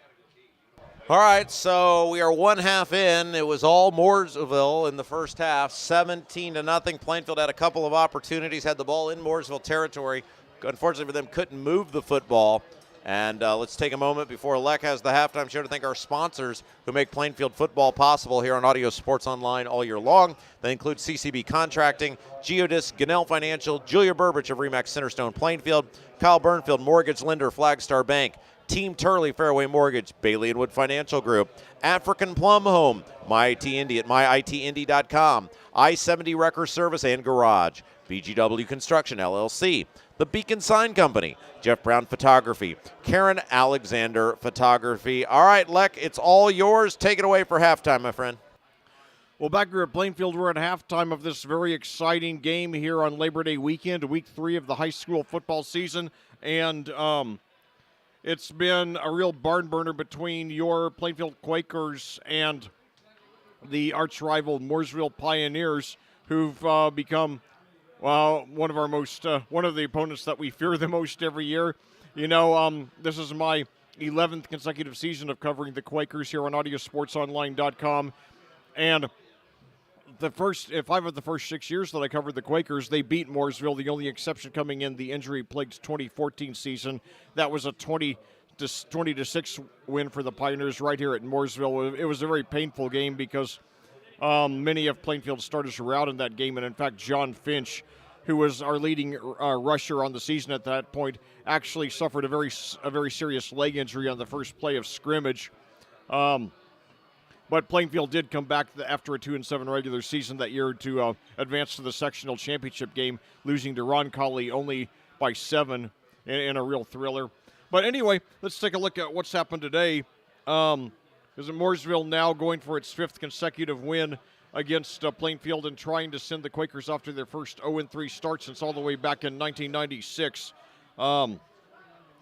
Mooresville got the ball first, went 3 and out. Then on Plainfield's first possession, the Quakers consumed nearly half of the first quarter, drove all the way down to the Mooresville 6, and then on 3rd and goal, Hunter Newell threw an interception that ended, and their runner was down at their defender was down at the 1. Then on the ensuing drive, Mooresville went all the way 99 yards for the score, capped off by a 20-yard pass from superstar quarterback Nick Patterson to Jarius Evans. The extra point was good, making it 7-0. Then with 10:58 to go in the second quarter, Antonio Williams of Plainfield was tackled in the end zone for his safety, giving Mooresville a 9-0 lead. And then with 2:28 to go in the quarter, Patterson threw his second touchdown pass of the game, 13 yards to Levi Dorn. And then this is very important, Patterson threw to Hogan Denny for a successful 2-point conversion that made the score 17-0, and thus a 3-possession lead for the Pioneers. That's going to be very hard for Plainfield to overcome, though we do get the ball first to start the second half. A look at the individual statistics. First of all, for Plainfield. A very mixed game for Hunter Newell. He has completed 8 of 12 passes for 66 yards, no touchdowns, and 2 interceptions. Most of his passes were very conservative until that last drive when he started to, throw a lot and have some success. Chris Stevens has 2 receptions for 27 yards. Troy Larison, 3 of 16. Isaiah Miller, 1 for 9. Noah Hessing, 1 for 7. And Grant Irwin, 1 for 7. On the ground, Troy Larison, 7 rushes for 39 yards. However, all but 2 of those came on the opening possession when he was 5 for 37. Not much to report other than that. Hunter Newell has 5 rushes for 15 yards. Antonio Williams, 4 for 5. Meanwhile, for Mooresville, Nick Patterson having a whale of a game.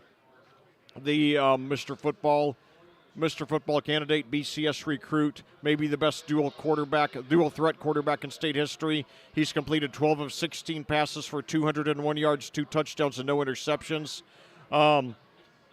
Levi Dorn has 4 receptions for 57 yards and a touchdown.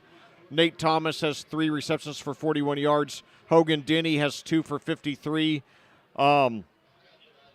Reeves has 2 for 30. And Jarius Evans, 1 for 20 and a touchdown. On the ground, Patterson is also the leader with 5 for 56 yards, 48 of them coming on 1 rush. In addition, Keenan Brownlee has 4 rushes for 3 yards, and Evans has 3 for -1.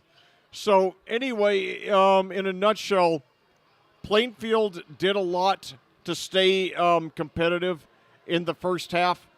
Our rushing defense, if you take away that one 48-yard rush by Patterson, we've very well contained the Pioneers. Other than that, the Pioneers have only gained 12 yards on. Other than that, the Pioneers have only gained 12 yards on 11 carries.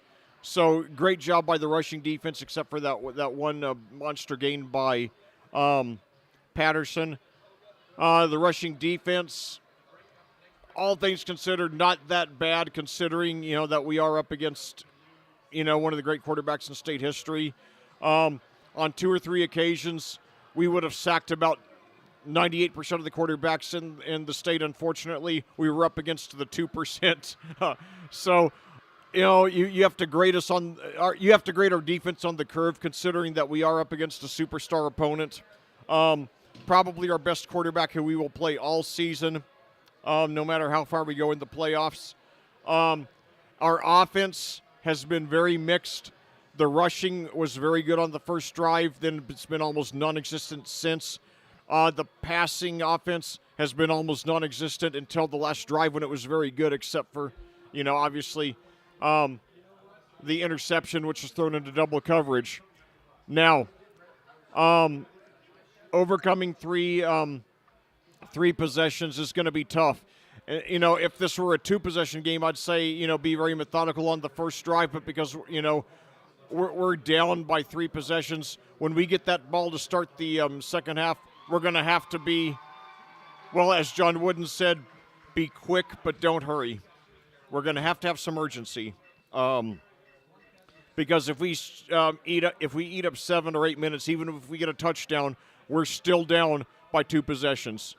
So we got to do something, and quick. And then we're going to have to take away the big play for Plainfield. We're going to have to take away the big play we're going to have to take the big play away from Mooresville, because they there are so many times when they've come through when it looked like we were going to get them off the field, and they kept a drive alive and either scored or at least ran several more minutes off the clock. But then there have been some times when we stopped drives or they had the turnover on downs at the 1, and then we did hold them in the 3-and-out to start the game. So we're going to have to play well both sides of the ball, and if the special teams come through, we might need that as well. Again, we had a blocked punt last week, blocked field goal. Tonight, the blocked punt last week set up a touchdown. So this is one of those games we might even need a special teams triumph to have a shot to come back and win. Nevertheless, what I want us to do is win or lose, play our A game for the entire second half. After the game tonight, the first third of the regular season will be over. Now, we are coming up with 2 lighter opponents the next 2 weeks, both on the road. Perry Meridian a week from tonight on the south side of Indianapolis, then Greenwood the week after that. Those are 2 very winnable games. We probably have played well enough tonight to beat both of those teams. And certainly winning those 2 games on the road, which is not a guarantee, but a good chance that even if we lose tonight and win those next 2 games, that would put us at 2-3 and on a 2-game winning streak heading into our next home game, which is 3 weeks from tonight against Decatur Central. Now, Decatur Central is on a 13-game winning streak against us, including 4 games in the playoffs. However, the Hawks look like they might not be quite the team this year that they've been in the last few years. They lost last week 49-0 to New Palestine. Now, granted, New Palestine is the number 1 ranked team in the state in their Class 4A, but still, Decatur Central in recent years, has been a lot more competitive than that against the Dragons. So maybe Decatur Central is having their first off year in about 7 or 8 years.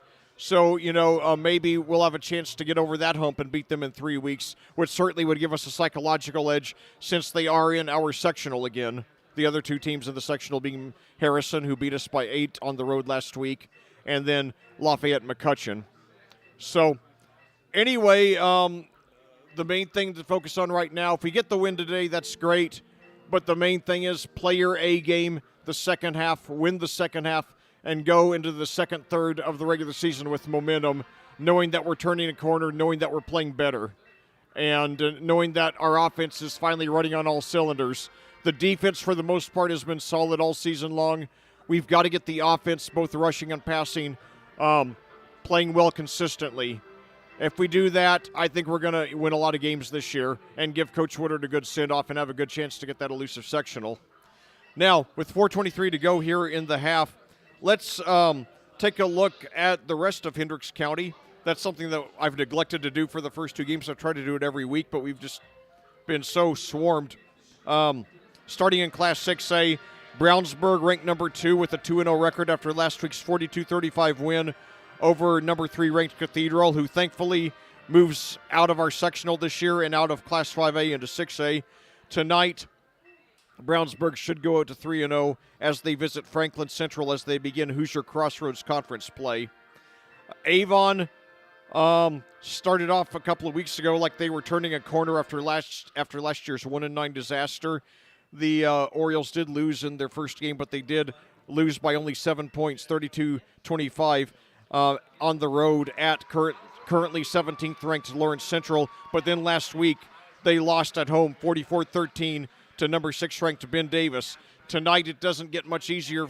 Actually, it probably gets a little harder for the Orioles as they host Hamilton Southeastern, the number 4 ranked team in Class 6A. Moving down to Class 6A, Tri-West is ranked number 9 in their class after 2 games. They're 1-1. Both games that they have played so far came against higher class teams, Class 4A teams 2 weeks ago. The Bruins got a 2014 win out at Western. Last week they returned home and lost 36-8 to number 8 ranked Brebeuf Jesuit. Tonight, however, Tri-West should get an easy win as they host the Frankfurt Hot Dogs, who are 1-1 but have been very bad in recent years, and both of their games so far have come against 1A opponents. Also in Class 2A, Danville off to a disappointing 0-2 start, though both games came against good teams from higher classes. 2 weeks ago, the Warriors lost 42-14 to Class 5A Franklin, who will be playing 4 weeks from tonight out on the road. And then they lost to the team that we're playing now, Mooresville, 38-17. Tonight, Danville a good shot to get their first win of the season as they visit Lebanon. The Tigers are 1-1. And finally, moving down to Class 2A, Cascade, after 2 consecutive 3-7 seasons, perhaps turning a corner now.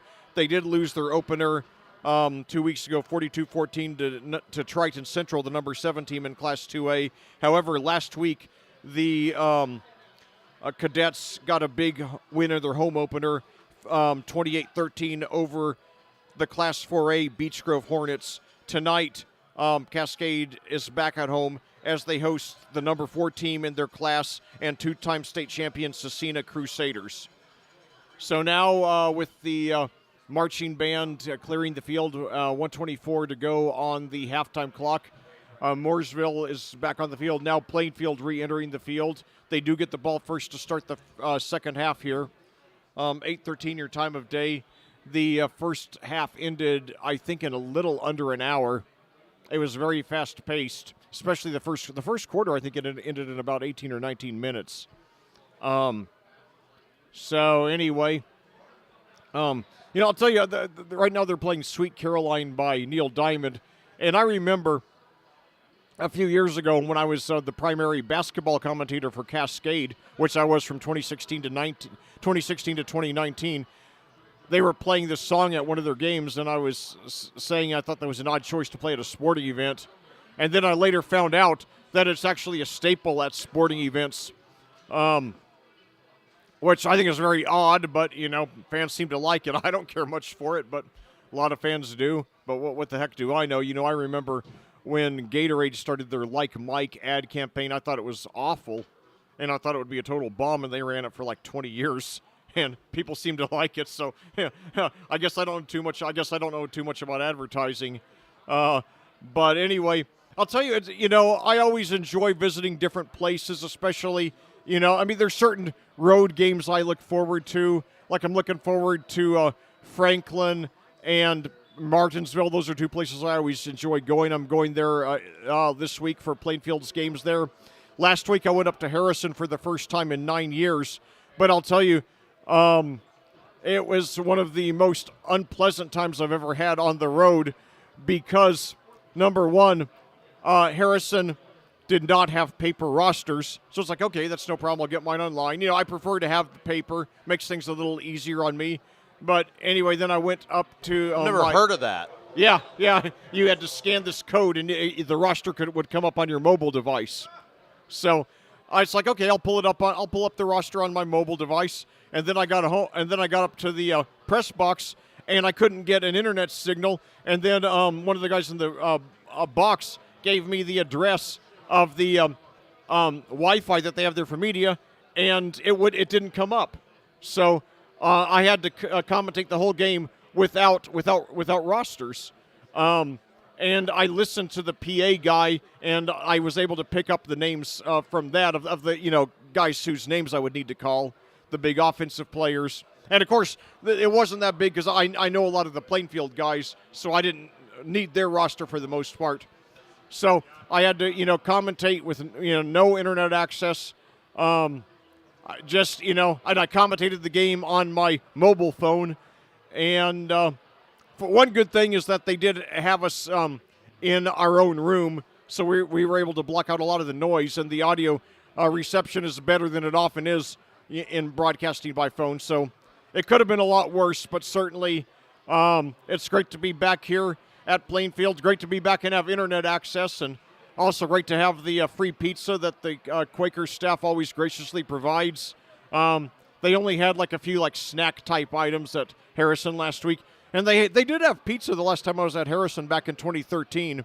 But I'll tell you, even though it was sad to lose the game last week, which we should have won, I am glad to see Harrison has turned the program around, because the last time I was there back in 2013, when I was commentating for Zionsville in that game, they were with Audio Sports Online at the time, Harrison was in the midst of a 38-game losing streak that they ended the next year. They had 3 straight 0-10 seasons, their last 3 years in the Hoosier Crossroads Conference, before they and the other two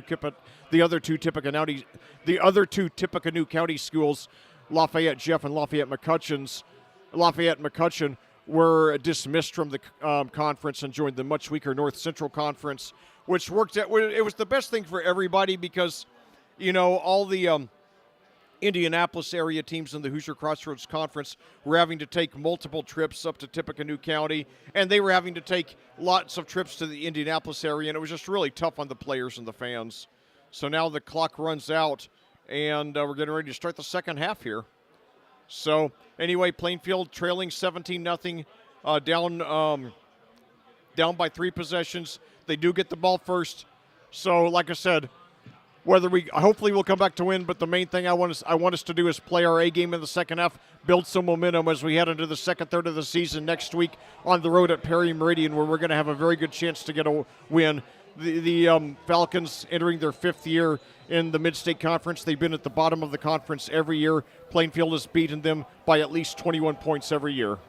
All right, so let's see if Plainfield can get things started right here in the second half. An opening drive for the Quakers. Plainfield will move from right to left on your computer screen. Line drive kick, it'll bounce at the 30, bounce at the 15, taken at the 10. Across the 15 to the 20, 25, big hole up across the 30-yard line. Nice return that time by number 16, Troy Larison, and it'll bring up first down and 10 for Plainfield. Yeah, we again want to thank everybody, the Plainfield Athletic Department, for making it possible for us to be out here again this year. Obviously, that includes Brian Woodard, the head coach, superintendent Scott Ollinger, and the athletic director, Troy Rodkey, and his entire staff for taking care of us, making us feel welcome. All these years we've been out here, all the way back to Dana Green. It's always been phenomenal to be at Plainfield High School. So it'll bring up first down and 10 for Plainfield to start the second half. 2 receivers to the left, 1 man to the right. Snap. Give straight ahead. Big hole up the middle. He's off to the races. He's across the 50, 40, 30, 20, Yes, 10, right. 5. Touchdown, Plainfield. Number 16, Troy Larison. Larison takes it the distance, and it's quickly a 17-6 affair. Oh, my God, that's the kind of play we need. Troy Larison, the senior track and field star, making his varsity football debut this year, 71 yards, his first varsity touchdown. So Plainfield goes the distance on the opening play from scrimmage, a 70-yard run, and that will make it a 17-6 affair. Big extra point coming up here from Cameron Grimes. Grimes is 4 for 4 on the year so far. Snap, spot, kick is up, kick is good, and 17-7 our score, 11:41 left to go in the third quarter. Yeah, my son Liam, who usually accompanies me into the press, my son Liam usually sits with me in the press box of these games. Boy, he's starting to listen to me because he just said to me, the Quakers are in business. That sounds like something I would say. So I'm glad I taught my son the game well. So anyway, well, I said at halftime when we got the ball first to start the second half, we needed to, as John Wooden said, be quick but don't hurry. Well, it worked out pretty well. 19 seconds is all it took. So now it's a 2-possession game, nearly a half of football to play. We can do this.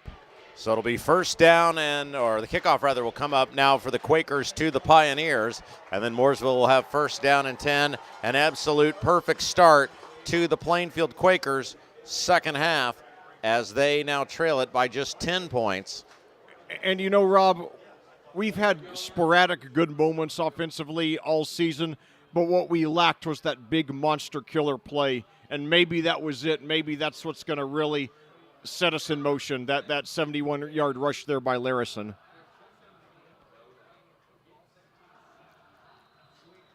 So Grimes will kick it off.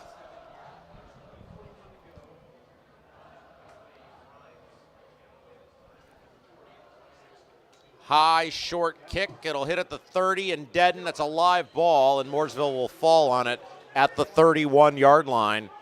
And it'll be first down and 10 from there for the Pioneers.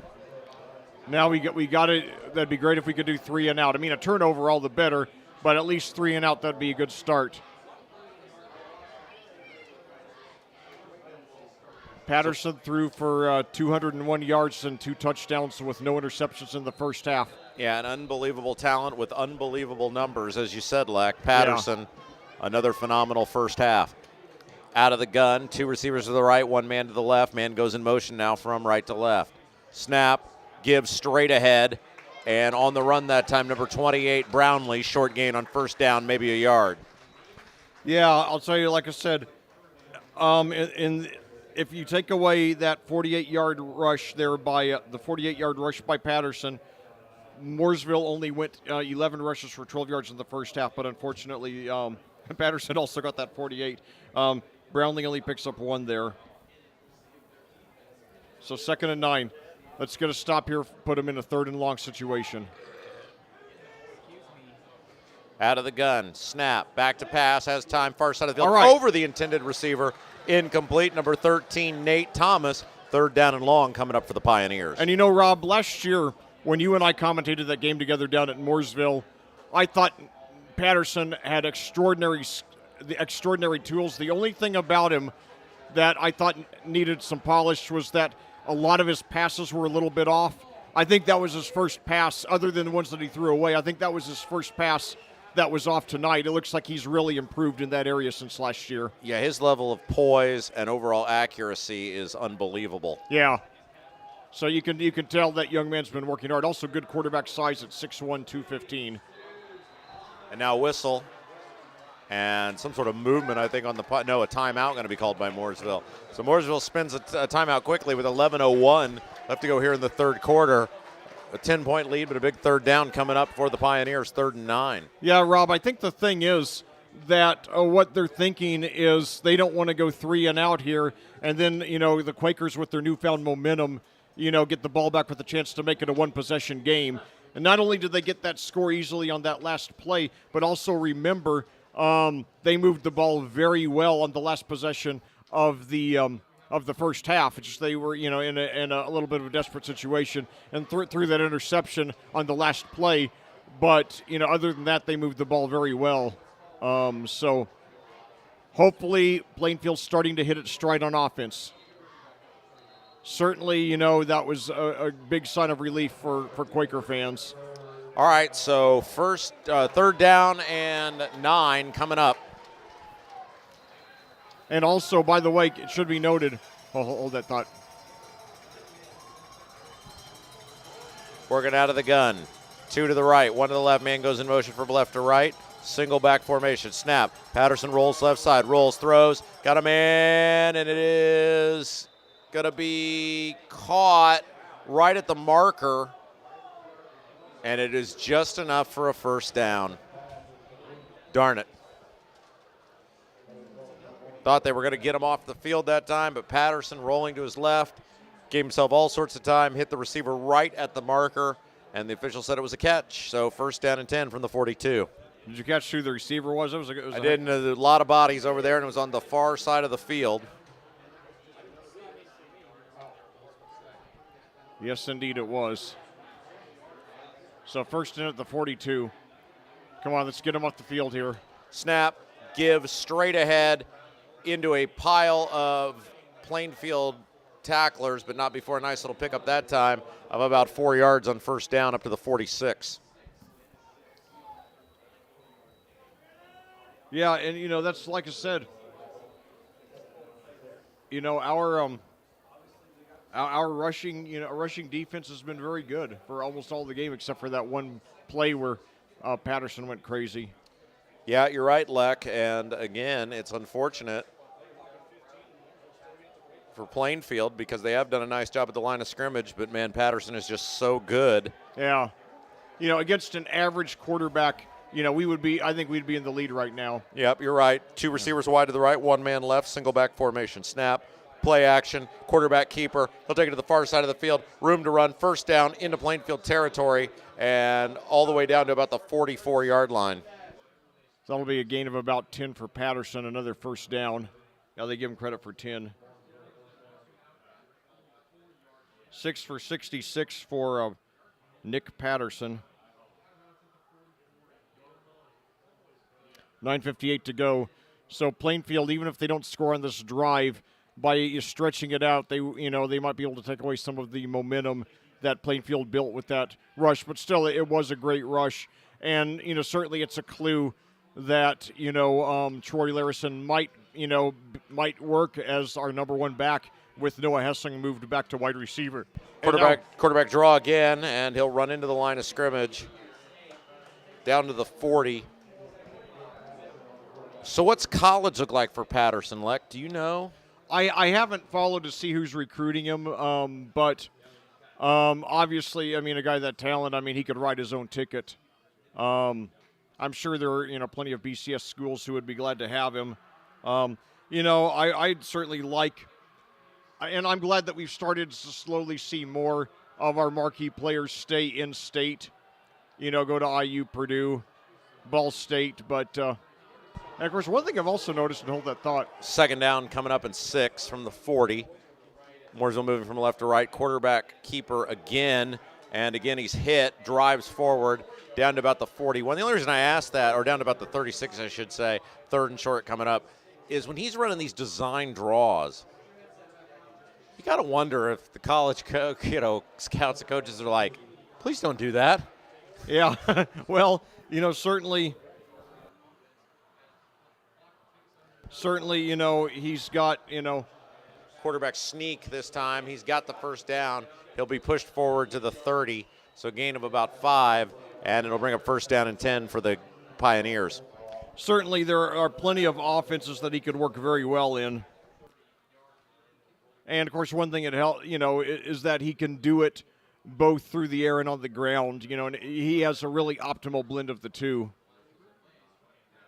As they give him credit for 5 there. So 8 minutes and 20 seconds left to play in the third quarter. Clock is moving. First down and 10 for Mooresville at the Plainfield 30. Mooresville leads it 17-7. Snap. They do give it that time. Big hole. Finally got a hole as Jarius Evans on the run that time. Getting about 9 yards on first down. And that was his first 3 yards. His first 3 had gone for -1. So that'll, that gave him 9 for that one. After that big play, you really needed to try to get that 3 and out there, Leck, because you had a lot of momentum. Yeah. And Mooresville has really reclaimed it here with the sustained drive. Yeah, they've already consumed more than 4 minutes on this drive. So we got to make sure they don't get any points, and especially not a touchdown. A field goal, it would still be a 2-possession game. But we really got to try to. And now quarterback keeper again, and short gain that time. Drives forward. Looks like he got about 2 on first down, but that is enough for the first down. It'll move the chains inside the 20.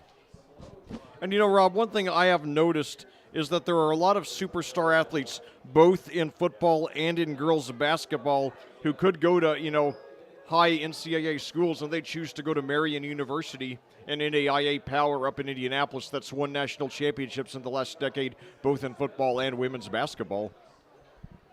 2 receivers flank to the right, 1 man to the left, single back formation. Patterson out of the gun, snap, back to pass, steps up, throws, got a man open, screen pass, cuts up the middle, inside the 10, inside the 5, and he is in for the score, and that's going to be a touchdown. Hogan Denny. Yeah, as you said, Hogan Denny caught it, ran right up the middle, and put it in for the score.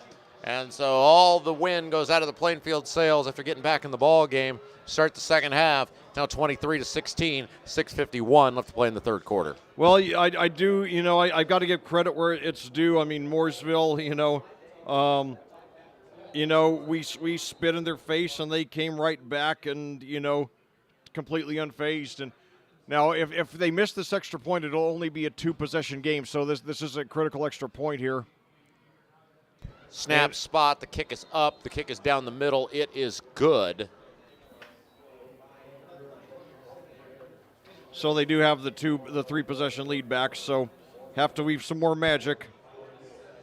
Yeah, so Plainfield now trails it 24-7, 6:51 left to go in the third quarter. So my numbers for Nick Patterson so far, 14 for 19, 229 yards, 3 touchdowns, no interceptions. Yeah, the best quarterbacks I've ever coached prior to Patterson, Hunter Johnson from Brownsburg. He went on to play first for Clemson, then for Northwestern. Ended up starting for Northwestern there in the Big Ten. Tommy Stevens went on to start for both Penn State and then for Mississippi State, and went on to play in the NFL with the Carolina Panthers. He was from Decatur Central, by the way. Then Henry Hessen from Avon. Rob, do you know where Henry Hessen went to college? I don't. I'll have to Plainfield look had a string of great quarterbacks there for a while. And Plainfield, has a long history of putting guys at Ball State. There's Josh Miller, the great running back, the Hagee brothers. And, of course, James Hurst has gone on to a very fine NFL career with Baltimore and with New Orleans. Certainly, Coach Woodard, a great developer of talent. Low line drive kick taken on a bounce at the 20, across the 25 to the 30. Still going, driving ahead up near the 35. So a nice little return that time as number 7 for the Quakers. I'm sorry, number 17 for the Quakers on the return that time. I don't have a 17 on my roster, Lek. By the way, closer than expected contest, Brownsburg only leading by 7 at Franklin Central tonight at halftime. Franklin Central has got a guy who the former Warren Central coach. So maybe I don't remember his name right off, but maybe he's getting that program turned around there on the east side of Indianapolis. They were a really struggling program for a long time, and I thought maybe they were in over their heads when they joined the HCC, but they're starting to get better. High snap, gives straight ahead, nothing doing on first down, no gain. Ball will stay at the 35.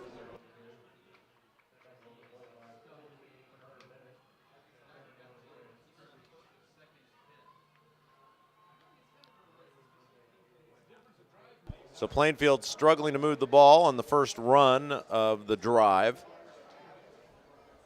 Still, though, when your first run of the half is for 70 yards, you're still averaging 35 yards a run in the half, Lek. Yeah, that's right. So hopefully we'll improve that on this play, but we shall see. 2 receivers to the right, 1 to the left, 1 running back, Newell in shotgun. Yeah, real tight formation this time. Yeah. Under 6 minutes to go in the quarter now. Snap back to pass, rolling right side, rolling, throwing on the run, and nothing there, incomplete. So now we're into another down. Now it's up to another dreaded 3rd and long. We need something here. Yeah, and obviously being down 3 scores midway through the 3rd, every possession becomes super important. Yeah. And Plainfield really needs to try to keep the chains moving on 3rd down. And what we need, the tail of this game, we've done some good things offensively. We just got to start doing them consistently. We do that, I think we're going to be okay. Rolling right side, rolling, throwing, out of bounds, incomplete on the far side of the field. So the Plainfield punt team will have to come on. Well, back to the drawing board, but we'll get there. But yeah, we're just going to have to, like I said, consistency. That's got to be the emphasis that that Coach Woodard drives home in practice over the next 6 days, because their best moments, they're awesome, but then there's just too many drives that just produce nothing, like this one. Snap is clean, punt is away. It's a high short kick. It will hit at the 40, take a Plainfield bounce, or take a Mooresville bounce rather, and Plainfield will down it at the 42.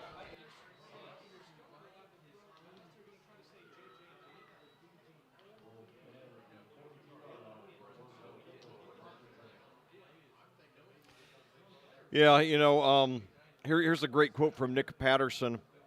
He says, "I like when people doubt me." So certainly that young man does play with that kind of determination.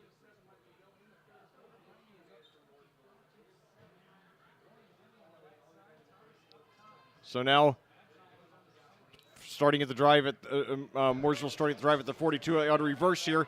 And they almost stopped him for a loss, but he got plenty of room on the other side up to the 50, 45, 40, 35, pushed out of bounds around the 32. That's Hogan Denny there with the gain of about 26 yards. Yeah, just an incredible job that time by Denny, very Barry Sanders-esque. Yeah. Started going to the far side of the field, left side of the field as Mooresville's moving from left to right, and then just totally reversed. Plainfield in the pursuit didn't have anybody back on the near side of the field, and it ended up being a big gain all the way down to the 30-yard line. Denny got an 18-yard touchdown reception on Mooresville's last possession. Now a 28-yard rush there, his first rush of the game, 1st and 10 at the 30 for the Pioneers. Out of the gun, 1st down and 10, Mooresville, 5:25 left to play in the 3rd. Little stretch play to the far side of the field, and Evans is hit and dropped. Short gain again. They have certainly kept him in check here tonight. Yeah, they've kept him in check, but I'll tell you, Rob, one thing that, and, it's not lack of effort, it's just that these Mooresville guys have such athleticism that we're not accustomed to. And it's the same thing, that very painful loss to Cathedral in the playoffs last year that I commentated down at the University of Indianapolis. We were making plays that would have worked against, 90% of our opponents, but we were up against that brick wall, Right, absolutely. Two receivers wide to the right, one man to the left. Snap, gives straight ahead, hit and dropped. Another short gain on second down to about the 27-yard line, maybe the 26. So they'll call it 3rd and 7 on the board.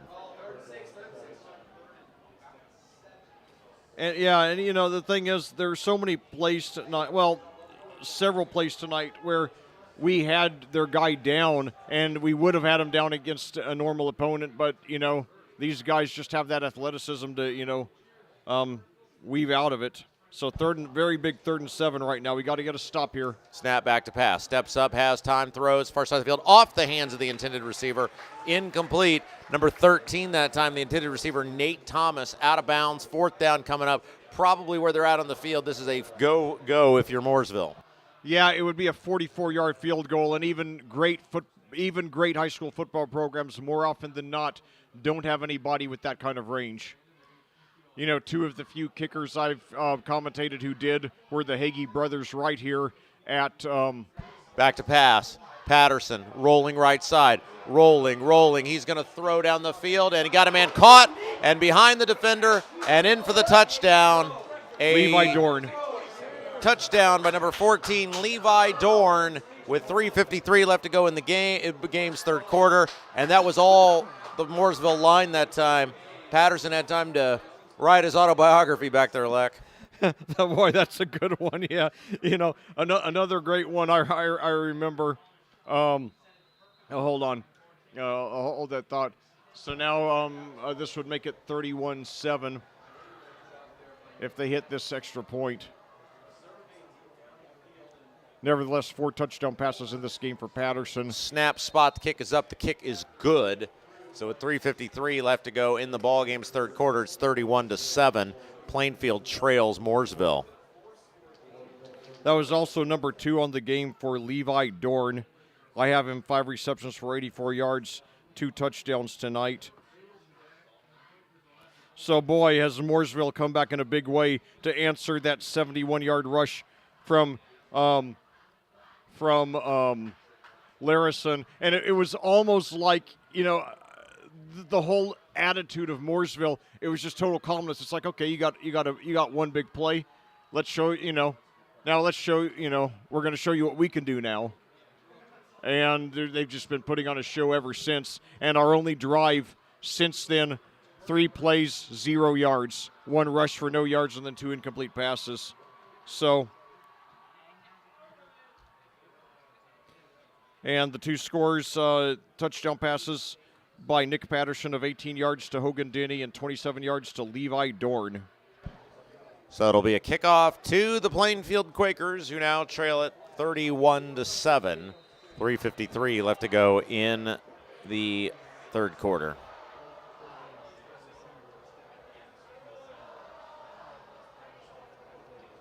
Got to get something going here. Not likely we're going to make up 24 points in 15 minutes and 53 seconds, but I want us to go down at least with a fight, get some more scores here. Kick will be taken back at about the 3, across the 10 to the 15, 20, still going. Nice return that time up across the 25 as number 16 that time for Plainfield, Troy Larison, with the return, and it'll be first down and 10 for the Quakers. And I bet after we had Antonio Williams there Antonio Williams was the running back on the last drive, I have a feeling we'll see Troy Larison back on this drive. Ball's at the 28, and that's where the Quakers will start first down and 10.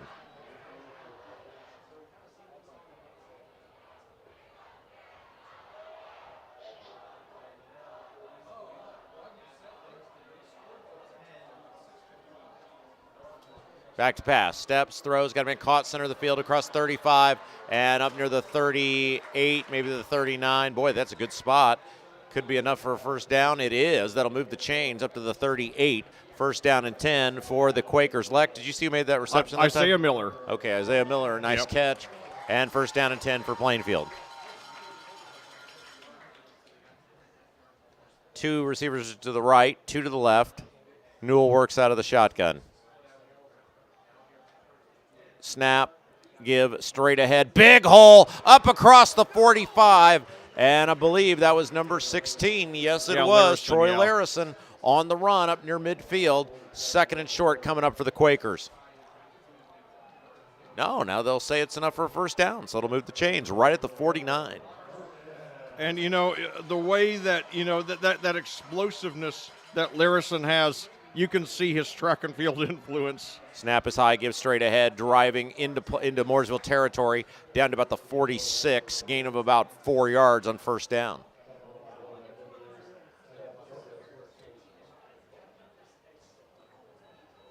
So Plainfield moving the ball on this drive. They've done this a couple times tonight with drives that have stalled.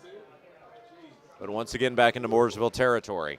31-7 your score. Plainfield trails Mooresville. 2:45 left to play in the third quarter. Plainfield moving from right to left on your computer screen. And I do think that this will give Troy Larison some much-needed confidence.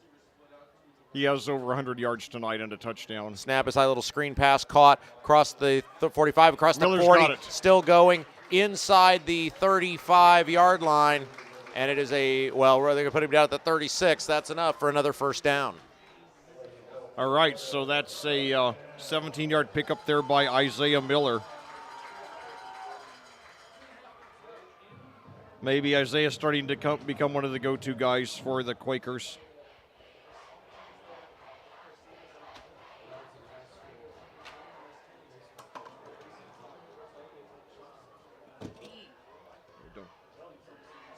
First down and 10 coming up for the Quakers. Ball at the 36. 3 receivers to the left, 1 to the High right. snap, screen pass, caught, room to run, across the 30, across the 25, and another first down. That time it was number 3, Isaiah Miller with the catch. First down and 10 for Plainfield. So all of a sudden, Hunter Newell starting to come to life here. And another 13 yards there, moving him over 100 on the game. And all of a sudden, Isaiah Miller 4 for 49 on the game, including 3 for 40 on this drive. So Plainfield not rolling over and dying, but they've got to finish off this drive with the touchdown, though. Ball down to the 24-yard line. First down and 10. Newell out of the gun. Snap back to pass. Steps up. Now going to be flushed out. He's going to be hit. We gotta get and he's rid of going to be it. dropped. And he'll be dropped back at about the 43. They'll down him at the 34. So a loss of about 9 yards on first down. And that's, Newell, one thing that he's doing a lot of good things, but he's got to know when to get rid of the ball. I think that is a weakness that he has sometimes. But, he's probably played his best game of the season this year, and hopefully we'll keep on getting better. We should win our next 2 games after today. 2 receivers to the left, 1 man to the left, 3 men go wide to the right. Snap, screen pass, caught by Williams at the 35, at the 30. Room to run inside the 25, down near the 20. So a big gain that time, gets the loss back and then some, and it'll come up with a 3rd and manageable from the 20-yard line. And I like the urgency and the aggressiveness that Williams had when he made that catch. Picked up 14 there. 3rd down and about 5 from the 20. Could be the final play of the third quarter, depending on what happens. 1 receiver to the right, 3 men to the near side of the field left. Man goes in motion. Snap back to pass. Quarterback keeper. He's going to slide. He is hit as he slides, and the Plainfield fans wanted a flag. No flag. And man, I'll tell you what, Leck, I know he didn't want to get hit, but you got to try to get that first down. In the slide, it only ends up being a gain of about 3 yards, which is going to put him 2 yards short on 4th down. You really got to try to get that first down there. Yeah, very critical 3rd down for the Quakers right now. But now it'll be 4th down. That was 3rd down. Oh, yeah, okay, it's very critical 4th down, excuse me. And it'll be the final play of the third quarter. So before we start the fourth, let's thank the folks who make these Plainfield broadcasts possible. CCB Contracting, Geodis, Gannell Financial, Julia Burbridge of Remax Centerstone Plainfield, Kyle Burnfield, mortgage lender at Flagstar Bank, Team Turley, Fairway Mortgage, Bailey & Wood Financial Group, African Plum Home, MyIT Indy at myitindy.com, I-70 Wrecker Service and Garage, BGW Construction LLC, The Beacon Sign Company, Jeff Brown Photography, and Karen Alexander Photography. Well, back here at Plainfield, we're about to start off the last quarter of this game with your Plainfield Quakers trying to finish on a positive note. They trailed the Mooresville Pioneers, the number 3 ranked team in Class 4A, by a score of 31-7. It's a game in which Plainfield has played hard, but they've struggled to finish drives, and they're up against a nuclear missile of a quarterback in Nick Patterson, maybe the best dual threat quarterback in state history, certainly a major college prospect, and he's just been too darn good for us. But right now, we have the ball 4th and 3 at the 20. I'll tell you, Rob, it might be a good idea that we just let the clock run out, because that, the break between the 3rd and 4th quarters ended up, serving us a timeout, so we didn't have to use one of our timeouts. So the ball sits at the 18. They got to get to the 15. And the only option on 4th down is to get a first. Out of the gun, 2 receivers to the right, 1 man to the left. Williams, the lone man in the backfield. Man goes in motion from right to left. Little stretch play. Cuts it back, and he's going to be hit, and he's going to be dropped short of the first down. Gain of about a yard by number 16, Larison. But unfortunately, they needed 3, and it looked like he had a hole there, but Mooresville closed it, and it is a turnover on down. Yeah, and, Morrison, he started off in formation as a wide receiver to the right, and then he ran left and took the handoff, but they were right on top of him. So, disappointing end to what was overall a good drive. Hopefully we'll finish some drives to close out the game. Nevertheless, Troy Larison, by far his best game of his career so far. Quarterback keeper on 1st down. Patterson hit, drives forward, gain of about 3. So a 2nd down and long coming up for the Pioneers. Obviously in ball control mode now with a 24-point lead with 11:40 left to go in the ball game. Plainfield, or rather Mooresville, moving from right to left on your computer screen. Mooresville in the road white uniforms, blue letters and numbers, blue helmets, gold trim. Plainfield in the home red jerseys, gray pants, gray helmets, white letters and numbers.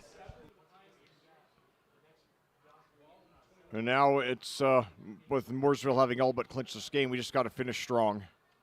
Little stretch play to the near side of the field, Good stop and there. He'll be dropped. No gain that time. 3rd and long coming up. And again, I'm sure when we talk with Brian Woodard on the coaches show this week, one of the positives they'll take away from this ball game is how well the Quakers have stopped the Pioneers' run attack. Yeah, that's one thing they've done very well all night. And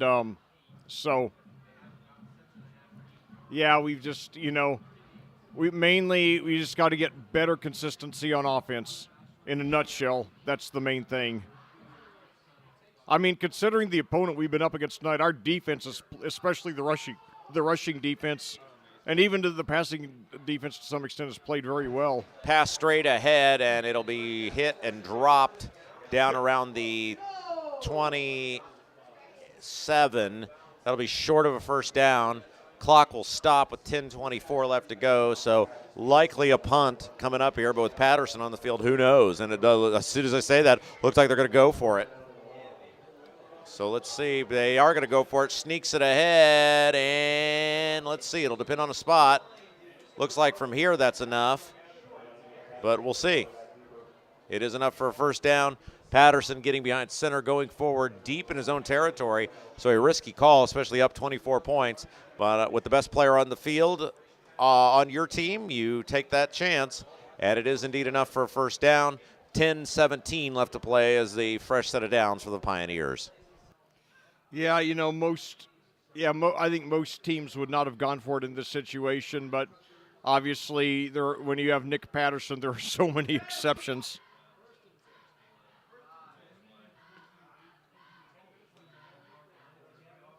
And he is hit, and he is dropped. What a big hit in the backfield that time. Number 14 for the Quakers, Maddox Holsclaw, coming up to make the hit from the linebacker position. Great play that time. No gain on the play. In fact, looks like they're going to make it about a 4-yard loss on 1st down. Yes, indeed.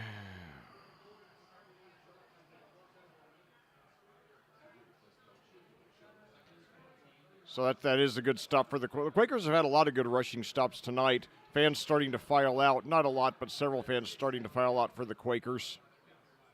9:17 to go. They trail by 24 points here. They have not overall played badly. They're up against a state championship contending opponent.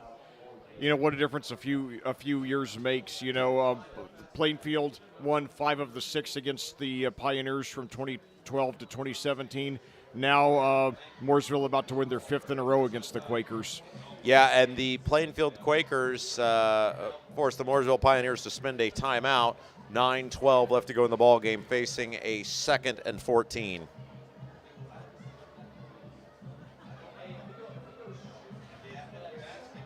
Well, I have Nick Patterson, 16 of 22, 266 yards, 4 touchdowns, no interceptions.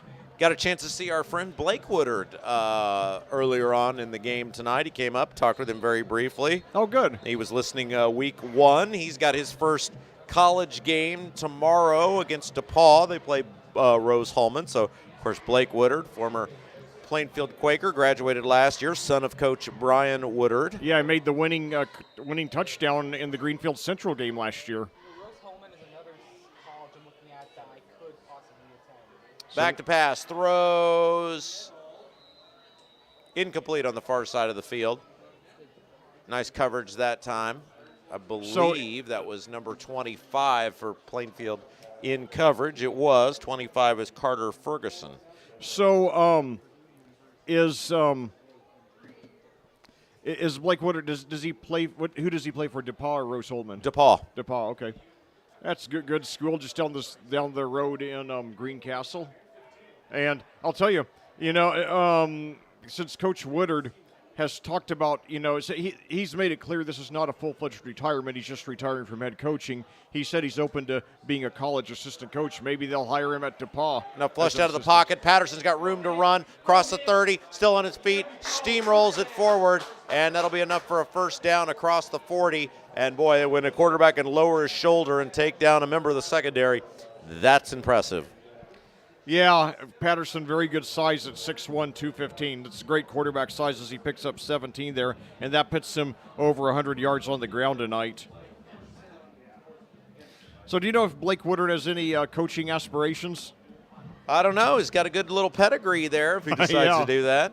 He sure does, yeah, and obviously a lot of connections, so it'd be great to, just like in the Bless family, our head coach designate, Tyler Bless, son of the Columbus North coach and nephew of the Avon coach. And now a reverse here. And they got some room over on the left side up to 30, up to the 45, 50. Run out of bounds. That was Levi Dorn there, picking up about 8. So that'll bring up 2nd and short. And as you said, that time, Leck, the gain of about 7 yards. He gets out of bounds right at midfield before being hit. So it'll bring up 2nd down and about 2. So 8:47 to go. Mooresville with the ball and a 24-point lead, still taking the game very seriously. Now Dorn lines up to the left. To the right. One receiver to the left. And now Patterson under center. Hands off there. And we've got Jarius Evans up for the first down, about 6 yards.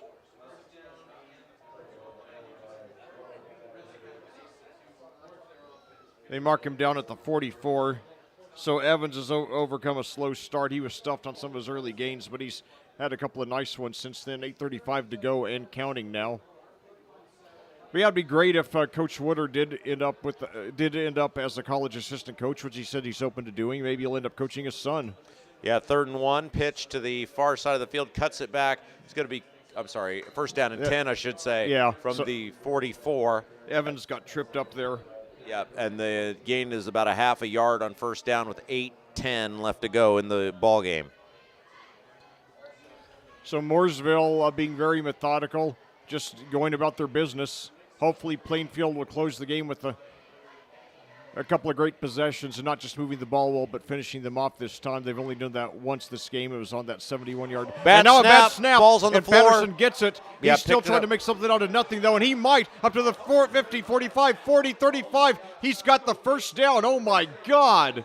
That ball was snapped over his head. He tracked it down near his own 40-yard line and ended up running to the far side of the field all the way down to the 30-yard line. And I'll tell you, Rob, if you're a college scout and you see that, a play that for 99.5% of the quarterbacks in the state is going to result in a huge loss, and he turns it into a 12-yard gain, it's not only extreme athleticism, but it's also extreme effort. And the combination of the two is going to make Nick Patterson a very prized possession. Yeah, and to do it in a game that the outcome is already decided.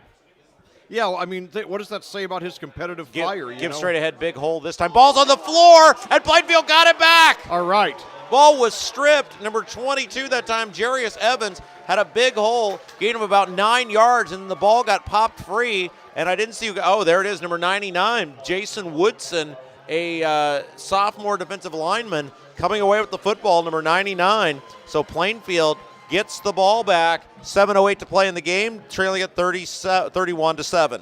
All right, boys, let's get some points here. Play like you got a chip on your shoulder. Play like you're not just playing for today, but you're playing for the rest of the season. And most of all, you're playing for Coach Woodard to give him the send-off that he deserves. Out of the gun, 2 receivers to the right, 1 man to the left. Snap, give, straight ahead, big hole for Williams. Drives up to about the 28, gain of about 5 yards on first down, and Mooresville will let them have that because that will keep the chains running and keeps the ball in front of them, but a nice gain on first down. So 5 yards there by Antonio Williams. Scored a touchdown last week in the close loss at Harrison. And now it fakes the handoff. Newell rolls to his right, and he throws it out of bounds. So third down coming up for Plainfield. Clock stop with 6:39 left to go in the game. So by my count, Hunter Newell tonight, better numbers, still needs to get better. 12 for 19 and 120 yards, so that's an even 10 yards a reception. However, no touchdowns, 2 interceptions. He's got to bring those, got to close that touchdown interception ratio. So 2 receivers to the right, 1 to the left. Williams, the running back, Newell in shotgun. Takes a snap, gives it to Williams, and it starts up the middle, now takes it over the left. He's going to be just a little short of the first down. And you might as well go for it here if you're Plainfield. What do you really have to yeah. lose? Nope, I guess they're going to send the punt team on. I thought they might go for it here because obviously the game is outcome decided, but Brian Woodard decides he's going to send the punt unit out. And so with 6:15 left to play in the ball game, punt unit comes on for the Quakers. So, disappointing drive for the Quakers. Again, at the risk of sounding redundant, consistency's got to be a word that we just drive home. What? Oh, a short kick. It's high. It'll hit. It'll take a sideways bounce. Now moves in towards midfield. And so I guess you'd call that a Plainfield bounce of about 2 or 3 yards. It's down at the Mooresville 47. So a little less than half a quarter to go in this game. 9:01 your time of day. Your score, Mooresville 31, Plainfield 7. The Quakers apparently on their way to their first 0-3 start in 26 years. Ironically, that was the last year before Brian Woodard joined the staff. He joined in 1997, served 9 years as an assistant, including on that magical 2000 team that got all the way to the Class 4A state championship game. Then took over as head coach in 2016 and is now retiring this year, having spent more than half of his life in the program, but retiring as a head coach, not necessarily overall. So now Patterson drops back, throws deep down the right side, and it is incomplete. Nice job in coverage that time. I believe that was number 7, Jeremiah Duckett. We've called his name a couple times tonight. So 5:40 to go.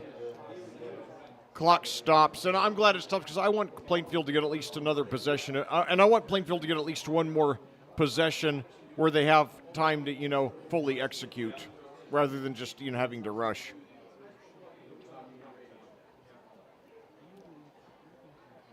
Mooresville further establishing themselves as serious contenders for the Class 4A state championship. Snap, delayed handoff, short, no gain that time. In fact, they got him again for a loss, all the way back to the 49, so to bring up a third down and about 12 with 5:30 left to go in the ball game. That was Evans again. We've pretty well contained Evans tonight. I have him 9 for 17. That's not even 2 yards a carry.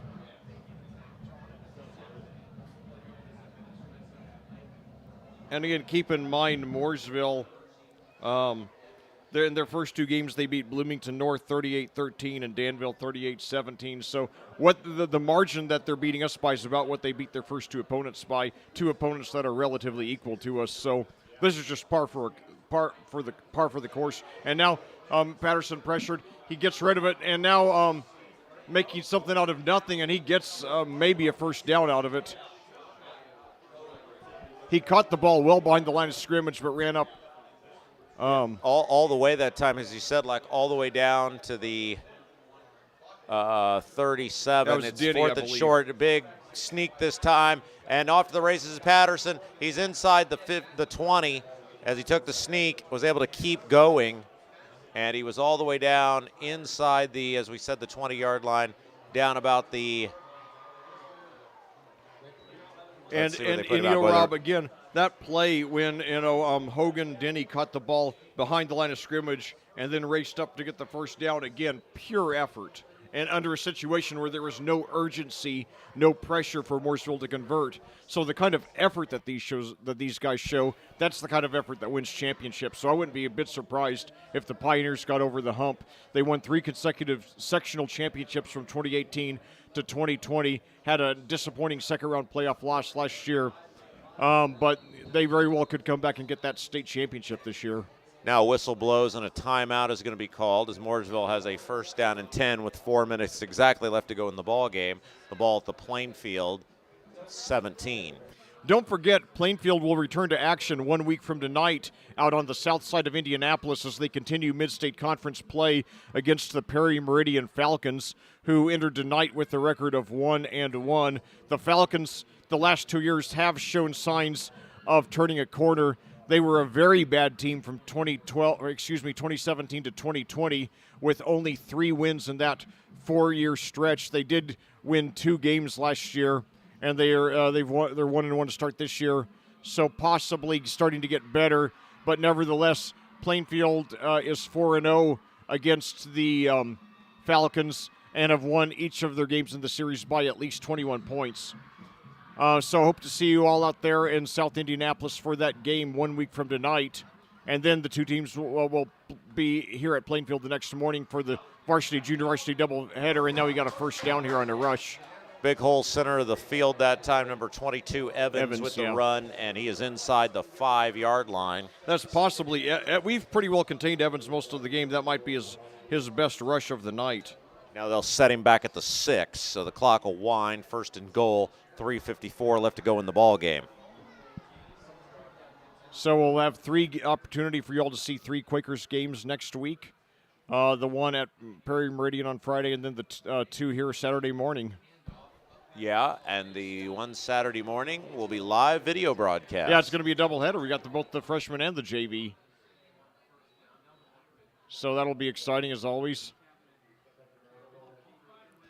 You know, most of our schools over the years have just had us do the varsity games. I love that Plainfield has us do the JV and freshman games. It's so great to get a look at and now another bad one. And now this time. It's still live. Yeah. He tried to fall on it, couldn't fall on it, and then finally did fall on it. He was trying to do what he did last time, which is pick it up and run. Well, this time he was trying to run for a touchdown. But Patterson falls on it all the way back at the 21. 3 minutes and 5 seconds left to go in the ball game. Yep. So, yeah, it'll be so Rob, we'll have 3 broadcasts in about 16 hours next weekend. Hopefully our voices will hold up.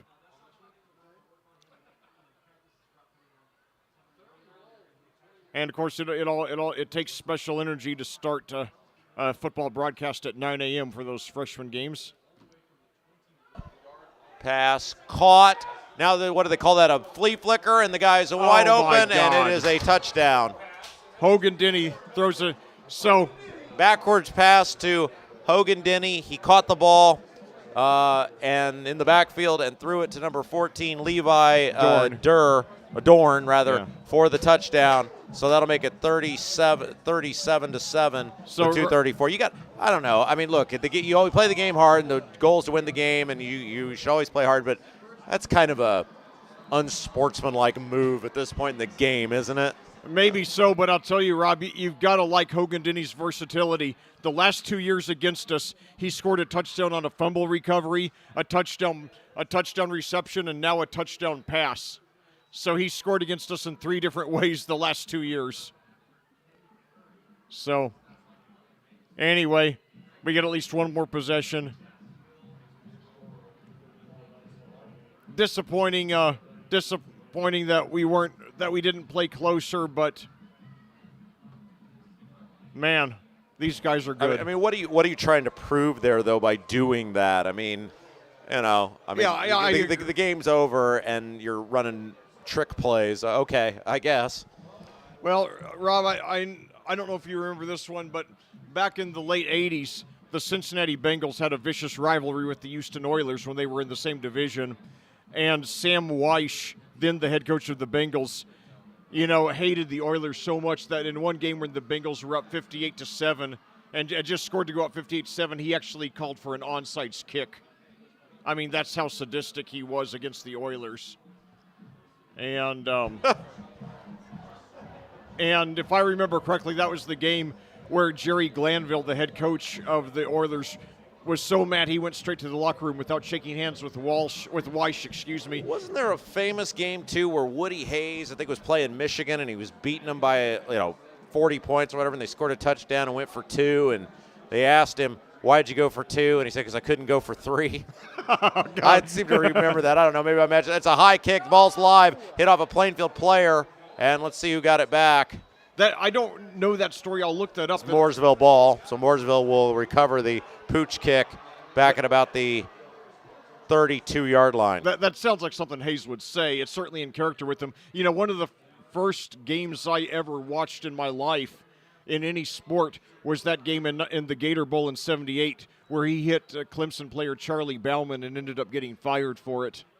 And for a long time, a lot of people were afraid Bob Knight's career would end in a similar fashion. Thankfully, it didn't. I mean, it was bad enough that, it ended the way it did, where he ended up at a school where people didn't care much about basketball. But he made him good. Yeah, he did. I mean, he had about as much success there at Texas Tech as anybody could have reasonably expected. I mean, he made him a regular NCAA tournament team at least. And that was for a team, No gain on first down, ball handed straight ahead. In fact, tackled in the backfield. That time the running back was number 24, Chris Corthuis. 2:15 left to go in the ball game. Mooresville maybe now deciding to wind the game down. And again, like I said, I understand you play till the final whistle. You play as hard as you can, but I don't know, man. Yeah. Up 24 points with 3 minutes to go, running trick plays. That just seems very unsportsmanlike to me. Maybe I'm just getting old and curmudgeonly. I know what you mean. It certainly you don't like to have it rubbed in on you. It certainly makes it less pleasant. But it's ironic that last week Harrison did that to Plainfield and apparently didn't realize in doing so that they were giving Plainfield a chance to come back and win the game because they missed the extra point. It was an 8-point game, and Plainfield could have tied with the touchdown in the 2. No, they didn't, but they had a chance to. Yeah, courthouse, Chris, I believe. Let me look that up. I think that means short house in Dutch, I think. It's Korthuis. Yeah, because I know HUIS, that's the Dutch word for house. I took 4 years of German, and German and Dutch are just slight variations of each other. But anyway, 1:41 to go and counting here in Plainfield.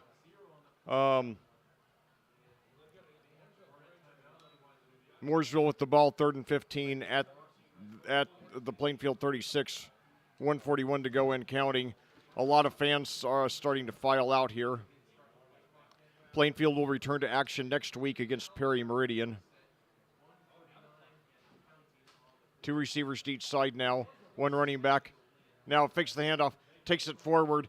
They're right on top of him, and he's brought down for a short loss that's going to make it 4th and long. So 1:25 to go. Plainfield will get the ball at least one more time with all 3 timeouts, but not much time to do anything.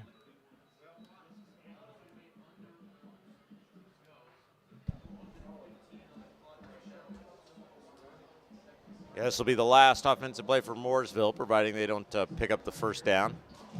And Yeah. So next week, Leck, we Perry head Meridian. head to Perry Meridian. Yeah, on the south side of Indianapolis. And then we'll be back here at Plainfield Saturday morning at 9 o'clock for a freshman JV doubleheader. Snap gives straight ahead.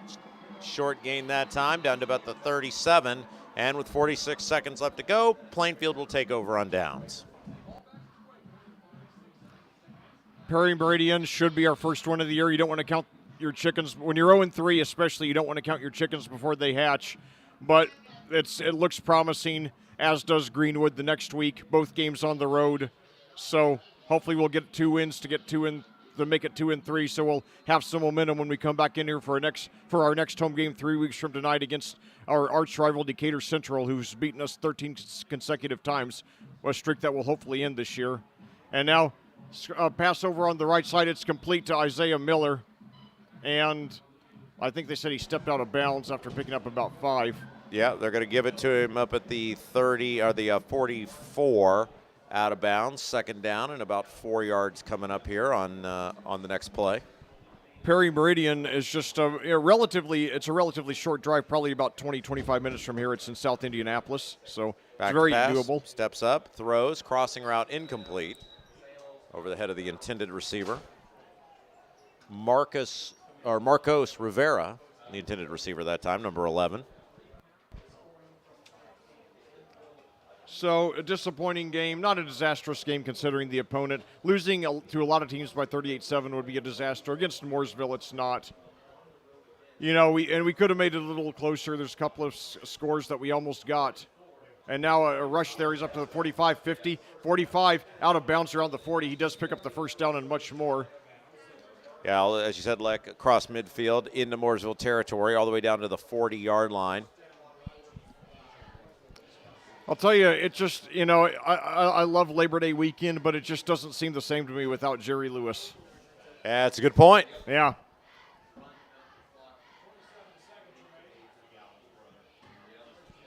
Out of the gun, 2 receivers to the left, 2 to the right. Snap, play action, pass, caught, far side of the field, the 40, inside the 35. That was Rivera again. 18 seconds to go and counting. Let's see if they try to get another playoff. But, I doubt I would have ever even heard of muscular dystrophy if not for Jerry Lewis. So, sometimes when a cause is on your heart, yeah, you can do a lot with it. So now they're going to let the clock run out, I think. Yes, so disappointing loss here tonight for your Plainfield Quakers. They play hard, but they're up against a mammoth of opponent, and they fall to the arch rival Mooresville Pioneers 38-7. Yeah, so that will do it for us tonight. Again, Plainfield falls to 0-3 on the year, losing tonight 38-7 to Mooresville. As Lex said just a few moments ago, we will be back next week on Friday night from Perry Meridian High School as the Quakers take on the Falcons. So we want to thank everybody for joining us tonight. Hope you have a great, safe, and happy weekend, a great, safe, and happy Labor Day, and we will talk to you next Friday night. For Lex Zorn, I'm Rob Kendall. Have yourself a great evening. Quakers fall 38-7. Good night.